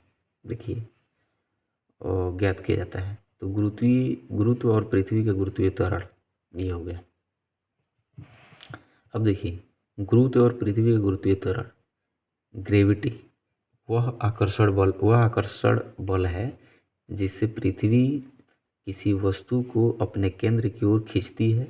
स्पष्ट है कि गुरुत्व और गुरुत्वाकर्षण का विशिष्ट उदाहरण है। अब यहाँ ग्रेविटी क्या है कि वैसा आकर्षण बल है जिससे कि किसी पिंड को पृथ्वी अपनी ओर क्या कर रही है, खींच रही है ना। जबकि गुरुत्वाकर्षण बल में दो पिंडों के बीच का आकर्षण बल था, लेकिन यहाँ पृथ्वी खींच रही थी किसी वस्तु को। जैसे कोई पिंड उछाला जाता है ऊपर लेकिन नीचे गिरता है, तो ये इसी की वजह से गुरुत्व के वजह से पृथ्वी गुरुत्वीय त्वरण की वजह से होता है, गुरुत्व की वजह से होता है। तो यहाँ देखिएगा गुरुत्वाकर्षण का एक विशिष्ट उदाहरण, जब कोई वस्तु मुक्त रूप से फेंकी जाए, छोड़ी जाती है ऊपर से, चाहे नीचे से फेंकी जाती है ऊपर, चाहे ऊपर छोड़े, तो पृथ्वी के गुरुत्व के कारण पृथ्वी की ओर गिरने लगती है तथा उसके गिरने के वेग बढ़ता रहता है।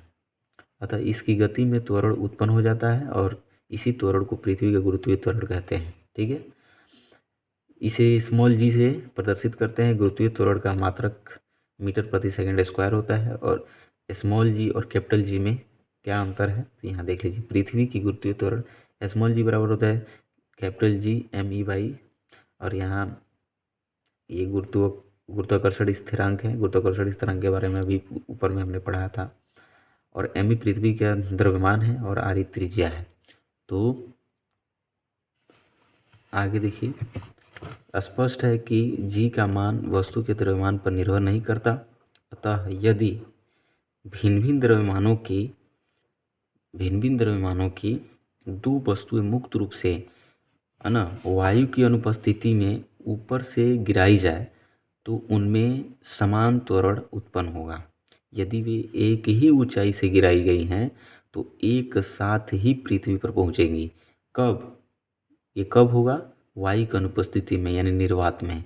हालांकि वायु की उपस्थिति में उत्प्लावन प्रभाव और श्यान घर्षण के कारण वस्तुओं के त्वरण में अंतर आ जाएगा। अब ये सीधी सी बात है, क्वेश्चन इससे रिलेटेड बहुत पूछता है कि जब लोहे के और लकड़ी के और रुई के टुकड़े को ऊपर से गिराया जाता है तो पहले कौन पहुंचेगा। तो उसमें देखना पड़ता है कि क्वेश्चन में किस नेचर से क्वेश्चन पूछ रहा है। तो ऊपर से गिराई जाए, अगर हवा की उपस्थिति का जिक्र करता है तो सीधी सी बात है कि जिसमें द्रव्यमान ज़्यादा होगा वो पहले पहुंचेगा।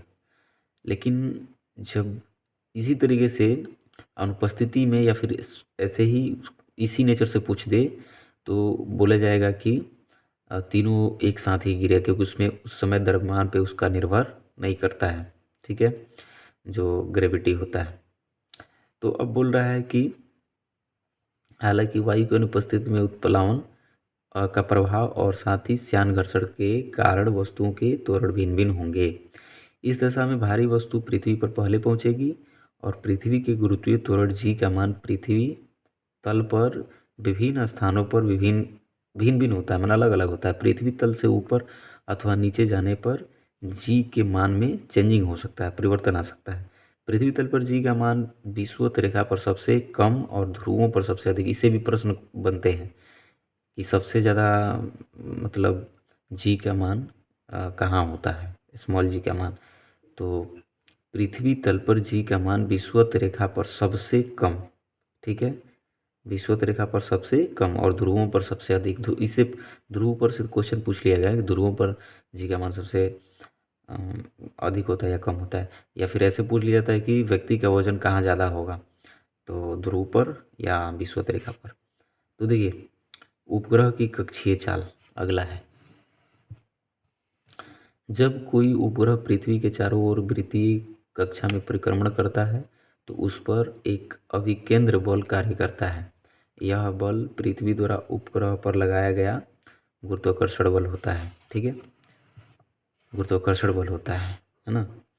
तो एक बार फिर बोल देते हैं, जब कोई उपग्रह पृथ्वी के चारों ओर वृत्तीय कक्ष के परिक्रमण करता है, विकसित कक्ष में परिक्रमण करता है तो उस पर एक अभिकेंद्र बल कार्य करता है। यह बल पृथ्वी द्वारा उपग्रह पर लगाया गया गुरुत्वाकर्षण बल होता है। ठीक है, तो बोल रहा है कि अब ये मैथमेटिकल चीज़ है, टोटल आप देख सकते हैं किस तरीके से दिया गया है। बस इतना याद रखना है हमको कि गुरुत्वाकर्षण बल होता है तो वो होता है क्या, मतलब कोई बल अगर सर्कुलर मोशन में है ना, या फिर कोई उपग्रह पृथ्वी के चारों ओर मतलब गोल गोल चक्कर काट रहा है, तो कक्षा में जो परिक्रमण करता है तो उस पर एक अभिकेंद्र बल कार्य करता है। मतलब अभिकेंद्र का बल का मतलब अंदर की ओर खींच के रखता है उसको, और यह बल पृथ्वी के द्वारा उपग्रह पर लगाया जाता है ना। वो गुरुत्वाकर्षण बल होता है उसका। ठीक है, अब पलायन वेग को समझते हैं, बहुत ही महत्वपूर्ण है पलायन वेग। पलायन वेग कहता है कि सामान्यतः यदि हम किसी पिंड को ऊपर की ओर फेंकते हैं तो वह पिंड कुछ ऊंचाई तक जाकर पुनः पृथ्वी के गुरुत्वाकर्षण के कारण वापस लौट आता है। लेकिन पलायन वेग वह न्यूनतम वेग है जिससे अ, किसी पिंड को ऊर्ध्वाधर की ओर फेंक कर, है ना, या फेंकने पर पृथ्वी के गुरुत्वीय क्षेत्र से बाहर निकल जाता है और पृथ्वी पर कभी वापस नहीं लौटता है। तो पलायन के वेग से फेंकने के लिए पिंड की दी गई गतिज ऊर्जा पलायन ऊर्जा कहलाती है। अब यहाँ पूरा एक ओवरव्यू में हम समझने की कोशिश करते हैं कि पलायन वेग वह वेग होता है जब पृथ्वी से किसी ऑब्जेक्ट को ऊपर की ओर फेंकते हैं, और ऑब्जेक्ट की ओर ऊपर की ओर फेंकते हैं तो वह क्या होता है कि अ, एक पृथ्वी के गुरुत्वाकर्षण के कारण पहले तो नीचे लौट के आ जाता है, गिर जाता है, लेकिन जब वो गुरुत्वाकर्षण खत्म हो जाता है ना, और एक निश्चित दूरी को, माने एक निश्चित ये बोला जाए, निश्चित दूरी नहीं, मतलब न्यूनतम वेग कहा जाए कि मतलब एक वेग ऐसा हो जिस वेग से पृथ्वी को ऊपर की ओर फेंक दिया जा रहा है और उसी वेग से वो ऊपर की ओर जाती चली गई, है ना, और फिर उस वेग से जब चली गई तो एक पृथ्वी का जो डिस्टेंस होता है उस लेयर को पार कर गई तो वो वापस नहीं आती है ना, तो उसको पलायन वेग कहते हैं। पृथ्वी पर वापस नहीं लौट के आती है। तो फेंकने के लिए फेंकने के लिए बोल रहा है कि पलायन वेग से फेंकने के लिए पिंड को दी गई गतिज ऊर्जा पलायन ऊर्जा कहलाती है। ठीक है, तो ये है पलायन वेग, और पलायन वेग का वैल्यू कितना होता है ये बहुत महत्वपूर्ण है। स्पष्ट है कि यदि किसी पिंड को 11.2 किलोमीटर प्रति सेकंड के वेग से ऊपर फेंका जाए तो वह, है ना, पिंड पृथ्वी पर कभी वापस लौट कर नहीं आएगी, है ना। तो ये है पृथ्वी का पलायन वेग 11.2, जबकि चंद्रमा का पलायन वेग है 2.4 समथिंग है। तो वहाँ 2.4 से ज़्यादा का, है ना, आगे कहीं हो सकता है मिले, मैं याद कर पा रहा हूँ ठीक ठीक, तो शायद इतना ही होता है। तो इतना के वेग से अगर कोई वस्तु ऊपर फेंकी जाती है तो वो वापस लौट के नहीं आती, जबकि यहाँ 11.2 किलोमीटर प्रति सेकंड इसका पलायन वेग है। कक्षीय चाल या पलायन वेग में संबंध क्या है, देखिए। पृथ्वी के समीप किसी उपग्रह की कक्षीय चाल जो होता है वो v0 तथा पृथ्वी तल से फेंकी गई किसी वस्तु का पलायन वेग भी यानी पॉजिटिव होता है। पॉजिटिव वेग हो तो वी ई इक्वल टू,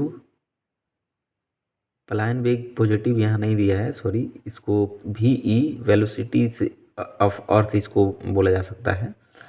ठीक है, तो ये है, बोल रहा है कि वी ई वेग जो है, पलायन वेग वी ई हो तो बोल रहा है कि स्पष्ट है कि यदि पृथ्वी के समीप चक्कर काटते हुए किसी उपग्रह की कक्षीय चाल किसी कारणवश बढ़कर √2 गुनी हो जाए तो वह उपग्रह अपनी कक्षा छोड़कर पलायन कर जाएगा। ठीक है, सरल आवर्त गति, जब कोई कण अपनी मध्य स्थिति के दोनों ओर सरल रेखा में दोलन गति करता है तो उस गति को सरल आवर्त गति कहते हैं। स्प्रिंग से लटके किसी पिंड का दोलन तथा किसी सरल लोलक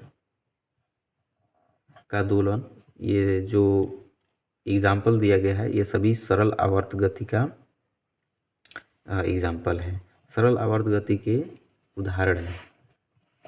आगे देखिएगा, अब यहाँ से शुरू होता है सरल लोलक। यदि लंबाई में न बढ़ने वाली ऐंठन रहित भारहीन डोरी के एक सिरे पर पदार्थ के अत्यंत सूक्ष्म किंतु भारी कण को लटकाकर डोरी के दूसरे सिरे को घर्षण रहित दृढ़ आधार से बांध दें तो इस प्रकार बना हुआ निकाय सरल लोलक कहलाता है। ठीक है। प्रयोगशाला में धातु के किसी ठोस गोले को एक हल्के और पतले धागे से बांधकर किसी दृढ़ आधार से लटका देते हैं, यही व्यवहारिक सरल लोलक है। ठीक है। अब बोल रहा है कि धातु के गोले को गोलक यानी बॉब कहते हैं तथा निलंबन बिंदु माने पॉइंट ऑफ सस्पेंशन से गोलक के गुरुत्व केंद्र तक की दूरी को प्रभावी लंबाई इफेक्टिव लेंथ कहते हैं। सरल लोलक का आवर्तकाल जो होता है, किसी सरल लोलक का आवर्तकाल इसका जो सूत्र होता है T=2π√L/g, और g क्या है, गुरुत्वीय त्वरण है, और L सरल लोलक की प्रभावी लंबाई है। स्पष्ट है कि लोलक का आवर्तकाल गोलक के द्रव्यमान पर निर्भर नहीं करता है, ये इम्पोर्टेंट फैक्ट है। लोलक का आवर्तकाल T और लोलक की प्रभावी लंबाई L के वर्गमूल के अनुक्रमानुपाती होता है। यदि लोलक की प्रभावी लंबाई बढ़ा कर है ना 4 गुनी कर दे तो आवर्तकाल 2 गुना हो जाएगा, मतलब कि आधा उसका होता है, आधा पर प्रभाव पड़ता है। लोलक की लंबाई बढ़ेगी तो आवर्तकाल क्या होगा, घट जाता है। लोलक की लंबाई कम हो गई तो आवर्तकाल बढ़ेगा। लोलक का आवर्तकाल गुरुत्वीय त्वरण g के वर्गमूल के व्युत्क्रमानुपाती होता है। ठीक है। उदाहरण स्वरूप, जब किसी लोलक की घड़ी को पहाड़ पर अथवा खान पर ले जाया जाता है तो g का मान घटने से इसका आवर्तकाल बढ़ जाता है। ठीक है। वहाँ g का मान घटेगा तो आवर्तकाल बढ़ जाता है, अर्थात घड़ी सुस्त हो जाती है। ठीक है। अनंत लंबाई से सरल लोलक का आवर्तकाल 84.6 मिनट होता है, अनंत नहीं। यह सरल लोलक के आवर्तकाल की अधिकतम सीमा है। ठीक है। सेकंड लोलक, यदि किसी लोलक का आवर्तकाल सेकंड लोलक हो तो उसे सेकंड लोलक कहते हैं। ठीक है। तो इस तरीके से अब आपको दिख रहा होगा स्थूल पदार्थों के गुण। सामान्यतः द्रव्य की 3 अवस्थाएं होती हैं, ठोस, द्रव और गैस। तो ठोस में क्या गुण होता है, तो ये प्रत्यास्था का गुण होता है। आगे हम देखते हैं प्रत्यास्था क्या है। द्रव में दाब, पृष्ठतनाव, श्यानता, केशिकत्व और प्लवन, ये गुण होता है। गैस में वायुमंडलीय दाब होता है। ठीक है। अब जानते हैं प्रत्यास्था क्या है, इलास्टिसिटी। ठीक है। तो बोल रहा है कि साधारणतया दृढ़ पिंड का आशय किसी ऐसे कठोर ठोस पदार्थ से है जिसकी कोई निश्चित आकार या आकार हो, है ना, आकृति या आकार हो, परंतु वास्तव में पिंडों को तनित, संपीड़ित अथवा बंकित किया जा सकता है। यहाँ तक कि किसी दृढ़ इस्पात की छड़ को भी, है ना, पर्याप्त बाह्य बल लगाकर विरूपित किया जा सकता है, मतलब उसके आकार में चेंजिंग लाया जा सकता है। जब किसी वस्तु पर कोई बाहरी बल लगाया जाता है तो उसका आकार अथवा आकृति या दोनों बदल जाते हैं, परंतु इस बल को हटा लेने पर पुनः अपना प्रारंभिक आकार या आकृति प्राप्त कर लेती है। वस्तु के इस गुण को जिस कारण वह अपना प्रारंभिक आकार और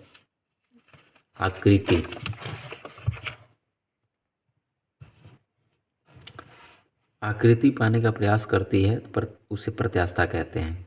तो माने क्या होता है कि अगर हम किसी वस्तु पर बल लगा रहे हैं, कोई बाहरी बल, तो उसकी जब बल लगा रहे हैं तो उसकी आकृति और अवस्था में चेंजिंग हो जाता है।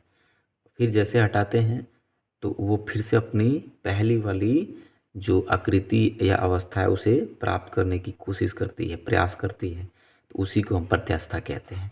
प्रत्यास्थता के गुण के आधार पर वस्तुओं को दो प्रकार में विभाजित किया गया, मतलब दो पार्ट में बांटा गया है। उसके दो प्रकार होती हैं, कौन कौन?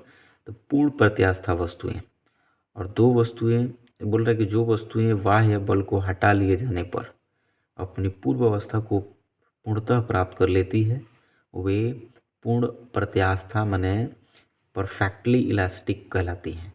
और पूर्ण प्लास्टिक वस्तुएं, जो वस्तुएं बाह्य बल को हटा लिए जाने पर अपनी पूर्व अवस्था में नहीं लौटती हैं बल्कि सदैव के लिए विरूपित हो जाती हैं, वे पूर्ण सुहट्य यानी परफेक्टली, ठीक है। यहाँ था परफेक्टली ये क्या था? इलास्टिक था, ये प्लास्टिक है, परफेक्टली इलास्टिक कहलाती है, ठीक है। तो पूर्ण प्लास्टिक वस्तुएं और पूर्ण प्रत्यास्था वस्तुएं। तो पूर्ण प्रत्यास्था वस्तु में क्या था कि जो भारी बल किसी वस्तु पर अगर लगाया जा रहा है तो वो क्या करता है कि अपनी पूर्व अवस्था को पूर्णतः प्राप्त कर लेता है, ठीक है, हटा लिए जाने पर, बल को हटा लिए जाने पर। लेकिन इसमें क्या होता है कि पूर्ण माने पूरा पूरा अपने पहली वाली अवस्था में नहीं लौट पाता है। इसको प्लास्टिक, परफेक्टली प्लास्टिक कहते हैं। वास्तव में कोई वस्तु न तो पूर्ण प्रत्यास्थ होती है और न ही सुघट्य, पूर्ण सुघट्य होती है। मतलब ना तो कोई वस्तु परफेक्टली इलास्टिक होती है और ना परफेक्टली प्लास्टिक। अब बोल रहा है कि सभी वस्तुएं इन दोनों सीमाओं के भीतर ही होती हैं। मोटे तौर पर क्वार्ट्ज को पूर्ण प्रत्यास्थ वस्तु तथा मोम को पूर्ण सुघट्य माना जाता है, यानी माना जा सकता है। प्रतिबल, स्ट्रेस, क्या है स्ट्रेस, इसको देखते हैं।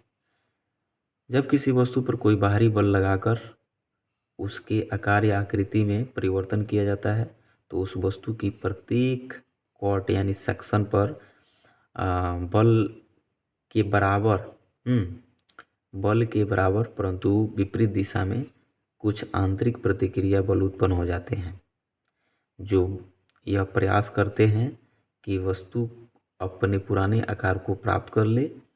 इस प्रकार के बलों को प्रतिबल कहते हैं। समझ में आया? स्ट्रेस। और यदि किसी वस्तु के क्षेत्रफल ए वाले किसी अनुप्रस्थ काट की लंबवत दिशा में लगाए गए बल का मान F हो तो प्रतिबल बराबर F/A होता है और प्रतिबल का सही मात्रक न्यूटन मीटर स्क्वायर होता है, न्यूटन मीटर स्क्वायर होता है। अब विकृति की बात करते हैं। विकृति, यदि किसी वस्तु पर बाहरी बल लगाने पर वस्तु के आकार या आकृति में परिवर्तन हो जाता है तो इसे विकृति कहते हैं। और चूंकि विकृति एक अनुपात है, अतः इसका कोई मात्रक नहीं होता। हुक का नियम। वैज्ञानिक रॉबर्ट हुक के अनुसार यदि वस्तु की विकृति अधिक नहीं है तो पदार्थ पर कार्यरत प्रतिबल उनमें उत्पन्न विकृति के अनुक्रमानुपाती होता है, ठीक है। प्रतिबल तथा विकृति का अनुपात एक नियतांक होता है जिसे प्रत्यास्था गुणांक ई कहते हैं। प्रत्यास्था गुणांक इक्वल टू प्रतिबल बटा विकृति होता है। अब आगे देखते हैं पृष्ठ तनाव, सरफेस टेंशन। क्वेश्चन बहुत बार पूछा भी है ना। तो विकृति का मात्रक क्या होता है? तो विकृति का कोई मात्रक नहीं होता है, ये याद रखने योग्य है पॉइंट। हुक का नियम वैज्ञानिक अभी तो बता दिए। वैज्ञानिक रॉबर्ट हुक के अनुसार यदि वस्तु की विकृति अधिक नहीं है तो पदार्थ पर कार्यरत प्रतिबल उसमें उत्पन्न विकृति के अनुक्रमानुपाती होता है। यानी कि प्रतिबल तथा विकृति का अनुपात एक कांस्टेंट होता है जिसे प्रत्यास्था गुणांक ई कहते हैं, ठीक है। यही हुक का नियम है। अब बोल रहा है कि पृष्ठ तनाव, सरफेस टेंशन, किसी द्रव की वह प्रकृति जिसके कारण इसका स्वतंत्र पृष्ठ यानी फ्री सरफेस न्यूनतम क्षेत्रफल घेरने की प्रवृत्ति रखता है तथा एक तनी हुई प्रत्यास्थ झिल्ली की भांति व्यवहार करता है, पृष्ठ तनाव कहलाता है। इसका ऐसा ही मात्रक न्यूटन मीटर होता है। किसी द्रव के लिए पृष्ठ तनाव का जो मान होता है, द्रव की प्रकृति, द्रव के ताप उस माध्यम पर निर्भर करता है जो द्रव के पृष्ठ के दूसरी ओर होता है। ताप बढ़ने पर पृष्ठ तनाव घटता है और क्रांतिक ताप पृष्ठ तनाव शून्य होता है। क्रांतिक ताप पर पृष्ठ तनाव क्या होता है? शून्य। देखिए, ताप बढ़ने पर क्या होता है? पृष्ठ तनाव घटता है। ये बहुत इंपॉर्टेंट लाइन है, यहाँ से क्वेश्चन बनते हैं। और क्रांतिक ताप पर पृष्ठ तनाव एकदम जीरो हो जाता है। क्रांतिक ताप मैंने बहुत ज़्यादा जब, हाँ, उसके बाद बोल रहा है कि यदि किसी द्रव का भार नगण्य हो, शून्य हो, बिल्कुल शून्य नहीं मतलब ना के बराबर हो। यदि किसी द्रव का भार नगण्य हो तो उसकी आकृति पूर्ण गोलाकार होगी। आकृति कैसी होगी? पूर्ण गोलाकार होगी। पूर्ण गोलाकार होगी आकृति। उदाहरण के लिए वर्षा की बूंदें तथा साबुन के बुलबुले पूर्ण गोलाकार होते हैं। इसका कारण यह है कि बूंद वह आकृति धारण करती है जिसमें उसकी स्थितिज ऊर्जा न्यूनतम होती है। यदि बूंद के ऊपर केवल पृष्ठ तनाव ही कार्य कर रहा हो तो उसकी स्थितिज ऊर्जा तब न्यूनतम होती है जब उसका क्षेत्रफल कम से कम हो। ठीक है, अतः बूंद गोलाकार हो जाएगी। अब देखिए, ससंजक बल, असंजक बल। आणविक सिद्धांत के अनुसार प्रत्येक पदार्थ छोटे छोटे कणों से मिलकर बना होता है या बना है, जिन्हें अणु कहते हैं। ये अणु एक दूसरे को आकर्षित करते हैं। एक ही पदार्थ के अणु के बीच जो आकर्षण बल कार्य करता है उसे ससंजक यानी कोहेसिव फोर्स कहते हैं।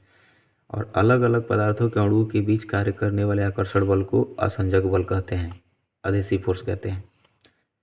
तेल या जल के बीच असंजक बल जल के ससंजक बल से कम परंतु तेल के ससंजक बल से अधिक होता है। यही कारण है कि तेल के पृष्ठ पर डाली गई जल की बूंद सिकुड़कर गोल आकार धारण कर लेती है, परंतु जल के पृष्ठ पर डाली गई तेल की बूंद एक पतली फिल्म के रूप में अधिक क्षेत्र में फैल जाती है।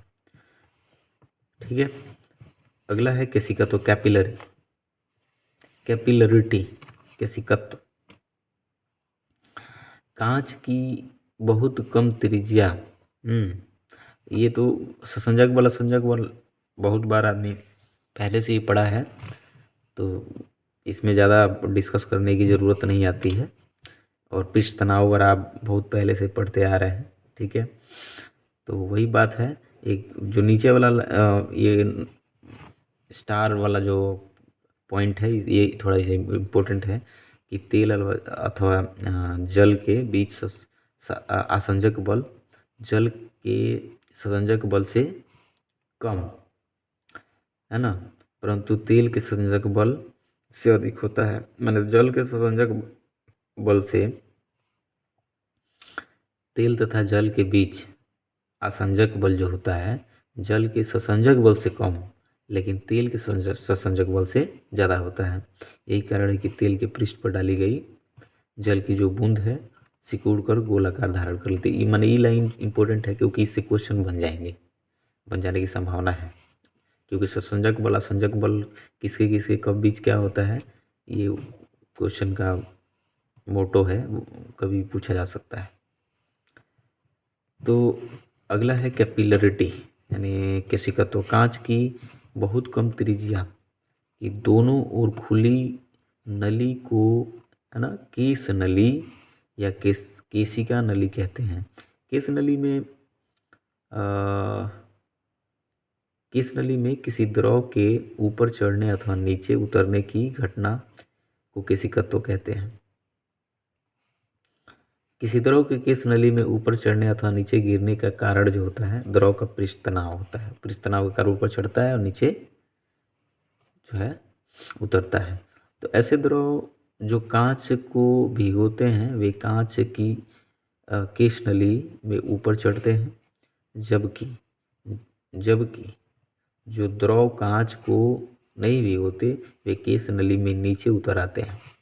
ठीक है, उदाहरण स्वरूप किसी केश नली को जल में सीधी खड़ी करने पर है ना, सीधी खड़ी करने पर उसमें जल नली के बाहर वाले जल के तल से ऊपर कुछ ऊंचाई तक चढ़ जाता है, जबकि केस नली को पारे में खड़ा करने पर ना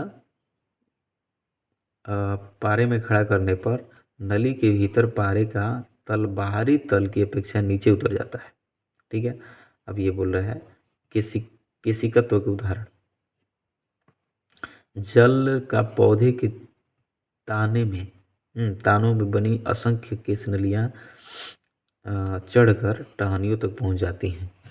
और लालटेन में जो मिट्टी का तेल का बत्ती होता है, जो मिट्टी को तेल के ऊपर खींचता है, उसी की वजह से होता है। मोमबत्ती में धागा से मोम को पिघलाकर ऊपर चढ़ाना, और फाउंटेन पेन की नीब की नोक, है ना, नोक बीच में जो चीरी होती है, तो जिससे कि इसमें छोटी सी बारीक केश नली बन जाती है। जब इसे स्याही में डुबोते हैं तो कुछ स्याही केश नली पर चढ़ जाती है। हालांकि रिफिल वाले पेन से लिखाई गुरुत्व के कारण संभव होती है ना, यह पृष्ठ तनाव पर आधारित नहीं है। बहुत इंपॉर्टेंट लाइन है। रिफिल वाला जो पेन होता है ये गुरुत्व के कारण होता है। स्याही को सोखते का कार्य भी केशिकत्व की क्रिया पर निर्भर करता है। ठीक है, अगला है विस्कोसिटी, श्यानता। श्यानता देखिए क्या है, कुछ लेयर बनाए गए हैं, दिख रहा होगा चित्र में प्रदर्शित। जो द्रव की एक क्षैतिज अथवा AB से बह रहा है, द्रव की वह परत जो तल के संपर्क में है स्थिर रहती है, परंतु इस तल के ऊपर की ओर परतों का वेग बढ़ता जाता है। सबसे ऊपर की परत का वेग सर्वाधिक होता है ना, और 3 समानांतर परतों में ABC परत का वेग जो है सबसे कम है। किसका वेग? जो लास्ट वाला वेग है, नीचे वाला परत है, वेग नहीं, नीचे वाला जो परत है। बी का उससे भी अधिक, और C परत का वेग जो है सबसे अधिक है, मतलब ऊपर वाला। अब बोल रहा है कि इसी प्रकार प्रत्येक परत अपने से नीचे की परत को आगे धकेलती है। इससे स्पष्ट है कि विभिन्न परतों पर नीचे एक और परत होता है जो स्थिर रहता है, ये यहाँ नीचे वाला AB जो दिखाया गया है। तो बोल रहा है कि स्पष्ट है कि विभिन्न परतों के आंतरिक बल कार्य करते हैं, परतों के बीच, है ना, आंतरिक बल कार्य करते हैं, तो जो कि उनकी सापेक्ष गति को नष्ट करते हैं, यानी नष्ट करने का प्रयत्न करते हैं। इन बलों को श्यान बल कहता है। द्रव के बहाव को बनाए रखने के लिए श्यान बलों के विरुद्ध, है ना, बाह्य बल लगाना पड़ता है। स्पष्ट है कि द्रवों का वह गुण जिसके कारण वह अपनी विभिन्न परतों के मध्य सापेक्ष गति का विरोध करता है, श्यान का बल कहलाता है या श्यानता कहलाता है। ठीक है, आगे देखिएगा। श्यानता कहलाता है। गाढ़े द्रव जैसे ग्लिसरीन, शहद इत्यादि में अधिक श्यानता होती है। ये बहुत ही महत्वपूर्ण है। गाढ़ा द्रव होता है उसमें श्यानता अधिक होती है, क्योंकि वो ज़्यादा उसमें बहाव नहीं होता है। जिसमें ज़्यादा बहाव होता है उसकी श्यानता कम होती है। जिसमें कम बहाव होता है, तो क्वेश्चन में पूछता है कि जो गाढ़ा द्रव है पतला द्रव की अपेक्षा शीघ्र ठहर जाता है, इसका कारण क्या है? इसका कारण जो है सीधा सीधा श्यानता है। तो द्रवों की श्यानता ताप के बढ़ने पर घटती है, और इसके विपरीत गैसों की श्यानता ताप बढ़ने पर बढ़ जाती है। जबकि गैस में उल्टा होता है, द्रव में उल्टा। मतलब जैसे टेम्परेचर बढ़ेगा तो द्रवों की श्यानता बढ़ जाएगी। ठीक है, द्रव की श्यानता ताप बढ़ने से बढ़ेगी नहीं, घट जाएगी। और जब गैस में इस तरह की प्रवृत्ति अपनाई जाएगी तो गैस की में उल्टा होता है कि इसके बीच की जो श्यानता है क्या होगी, बढ़ जाएगी। तो बोल रहा है कि ठोस में श्यानता नहीं होती, ये बहुत इंपॉर्टेंट लाइन है। दाब, एकांक क्षेत्रफल पर लगने वाले बल को दाब कहते हैं। दाब बराबर बल बटा क्षेत्रफल होता है। दाब का सही मात्रक होता है न्यूटन पर मीटर स्क्वायर। द्रव के अंदर किसी वस्तु पर दाब, तो बोल रहा है कि द्रव के स्वतंत्र तल से h गहराई पर स्थित किसी वस्तु पर द्रव के कारण दाब यानी P equal to h into d into g, जहाँ D इक्वल टू द्रव का घनत्व और G गुरुत्वीय त्वरण है। ठीक है, आगे देखिए उत्प्लावन बल। जब कोई ठोस वस्तु द्रव में डुबोई जाती है तो उसके भार में कुछ कमी का अनुभव होता है। भार में यह आभासी कमी द्रव के द्वारा वस्तु पर ऊपर की ओर लगाए गए बल के कारण होती है। इस बल को उत्प्लावन बल या उत्प्रेक्ष है ना, उत्प्रेक्ष कहते हैं। उत्प्रेक्ष वस्तु द्वारा हटाए गए द्रव के गुरुत्व केंद्र पर कार्य करता है, जिसे उत्प्लावन केंद्र कहते हैं। आर्किमिडीज का सिद्धांत देखिए, जब कोई वस्तु किसी द्रव में पूर्ण या आंशिक रूप से डुबोई जाती है तो उसके भार में कमी प्रतीत होती है। भार में यह आभासी कमी वस्तु द्वारा हटाए गए द्रव के है ना भार के बराबर होती है। आगे देखिए क्या है, प्लावन का सिद्धांत। किसी द्रव में स्थित ठोस वस्तु पर निम्न दो बल कार्य करते हैं। पहला, वस्तु का भार जो W होता है, जो ऊर्ध्वाधर नीचे की ओर कार्य करता है, और दूसरा होता है द्रव का वस्तु पर उत्प्रेक्ष, है ना। उत्प्रेक्ष का मतलब उत्प्लावन बल F, जो ऊर्ध्वाधर दिशा में ऊपर की ओर कार्य करता है। ये नीचे की ओर कार्य करता है, वस्तु का है ना नीचे की ओर कार्य करता है। उसके बाद बोल रहा है ऊपर की ओर कार्य करता है। उत्प्रेक्ष F का मान जो है वस्तु द्वारा हटाए गए द्रव के भार के बराबर होती है। किसी द्रव में वस्तु का डूबना या तैरना इन दोनों बलों के आपेक्षिक मान पर निर्भर करता है। ठीक है, आपेक्षिक मान पर निर्भर करता है, जिसकी निम्न अवस्थाएं संभव है।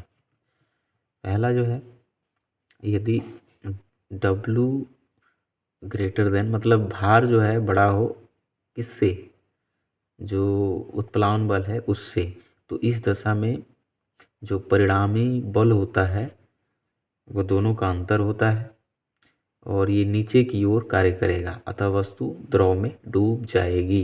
माने वस्तु का भार ज़्यादा हो, ठीक है, और उत्प्लावन बल कम हो तो ऑब्वियसली वस्तु जो है उसमें डूब जाएगी।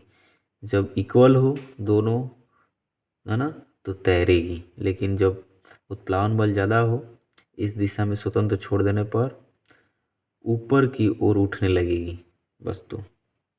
और किसी ठोस का कितना भाग किसी द्रव में डूबेगा, यह द्रव तथा ठोस के आपेक्षिक घनत्व पर निर्भर करता है। इसकी गणना निम्न संबंध द्वारा की जा सकती है। देखो जी, ये बोल रहा है कि ठोस के डूबे भाग का आयतन बटा ठोस का कुल आयतन बराबर ठोस का घनत्व बटा द्रव का घनत्व। तो ये बोल रहा है कि अधिक घनत्व वाले द्रव में, जिस द्रव का घनत्व ज़्यादा हो, ठोस का कम भाग डूबेगा तथा कम घनत्व वाले द्रव में ठोस का अधिक भाग डूबेगा। यदि ठोस का घनत्व है ना द्रव के घनत्व के बराबर हो तो ठोस द्रव में तैरेगा, मतलब बराबर हो जाता है घनत्व में तैरेगा। और कम अधिक डूबने का मतलब यही होता है कि उसके डेंसिटी पर निर्भर करता है घनत्व का। तो कई बार होता क्या है, क्वेश्चन में पूछता है कि नदी की अपेक्षा समुद्र में तैरना आसान होता है। इसका सीधा रीज़न है कि जो समुद्र का पानी होता है ना, वो नमकीन होता है, जिससे कि समुद्र के पानी का घनत्व बढ़ जाता है और बढ़ जाने की वजह से आसानी से उसमें तैरना संभव होता है। ठीक है, किसके अपेक्षा, नदी के पानी की अपेक्षा। ठीक है, चलिए अगला देखते हैं। चलिए अब है लाइट यानी प्रकाश। प्रकाश से बहुत सारे क्वेश्चन बनते हैं पेपर में। प्रकाश विद्युत या ऊष्मा की तरह ऊर्जा का ही एक रूप है। यह वह ऊर्जा है जो विकिरण ऊर्जा के रूप में गतिमान है। प्रकाश अपने आप में अदृश्य होता है किंतु अन्य वस्तुओं को दृश्यमान बनाता है, मैंने देखने योग्य बनाता है। प्रकाश एक सीधी रेखा में संचरित होता है और क्या होता है, हाँ कहाँ गया है,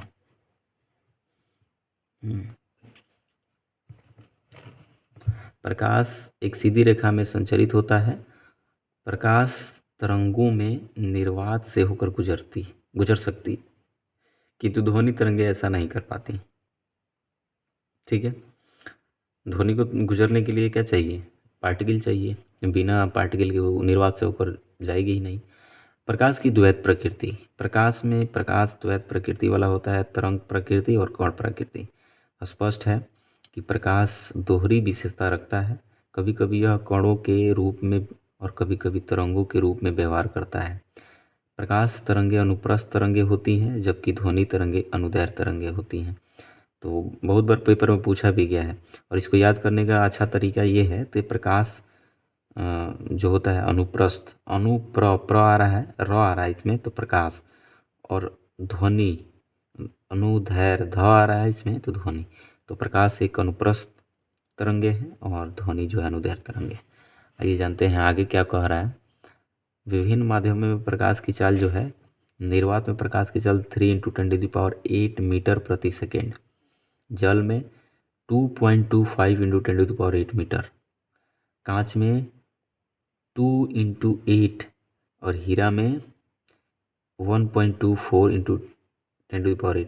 अब ये बहुत महत्वपूर्ण, जल, कांच और हीरा, इसमें पूछ देता है पेपर में सबसे प्रकाश की चाल सबसे कम या ज़्यादा, तो इसमें से कंपेरिजन करने के लिए देता है या फिर दे देता है कि घटते से बढ़ते क्रम की ओर सजाएं।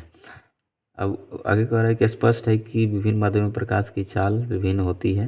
प्रकाश की चाल सबसे अधिक निर्वात में होती है। जिस माध्यम का अपवर्तनांक जितना अधिक होता है उसमें प्रकाश की चाल उतनी ही कम होती है। मतलब अपवर्तनांक का मतलब जिसमें जितना झुकाव ज़्यादा होगा उसमें प्रकाश की चाल उतना ही कम होगी। यदि किसी माध्यम का अपवर्तनांक म्यू तथा माध्यम में प्रकाश की चाल यू तथा निर्वात में प्रकाश की चाल सी हो तो U = C/μ। स्पष्ट है कि निर्वात में प्रकाश का वेग और माध्यम में प्रकाश का वेग जो है, वेग के अनुपात को माध्यम का अपवर्तनांक कहते हैं। पानी का अपवर्तनांक जो होता है 1.33 और कांच का अपवर्तनांक 1.50। तो इस दोनों में किसका अपवर्तनांक ज़्यादा है, कांच का। तो कांच का अपवर्तनांक ज़्यादा है तो इसलिए इसमें प्रकाश का चाल ज़्यादा कम होगा। जिसका जितना अपवर्तनांक ज़्यादा होगा प्रकाश का चाल उतना ही कम होगा। और पानी इसके अपेक्षा कम है तो इसमें इसके अपेक्षा ज़्यादा है। अपवर्तनांक को सामान्यतः ग्रीक म्यू से, है ना, ग्रीक अक्षर म्यू से प्रदर्शित किया जाता है। अब बोल रहा है चूँकि प्रकाश का वेग निर्वात में अधिकतम होता है और किसी माध्यम का जो निर्वात होता है, निर्वात के सापेक्ष अपवर्तनांक सदैव 1 से अधिक होता है। जितना ही अधिक सघन होगा, है ना, माध्यम, उसमें प्रकाश का वेग उतना ही कम होगा। सघन माध्यम तो ओबियसली उस रुकावट ज़्यादा आएगा। प्रकाश का अपवर्तनांक, रिफ्रैक्शन ऑफ लाइट, ठीक है, रिफ्रैक्शन ऑफ लाइट। एक समांग माध्यम में प्रकाश की किरण सीधी रेखा में चलती है, परंतु जब प्रकाश की किरण एक पारदर्शी माध्यम से दूसरे पारदर्शी माध्यम में प्रवेश करती है तो वह अपने मूल पथ से विचलित हो जाती है। इस घटना को प्रकाश का अपवर्तन कहते हैं।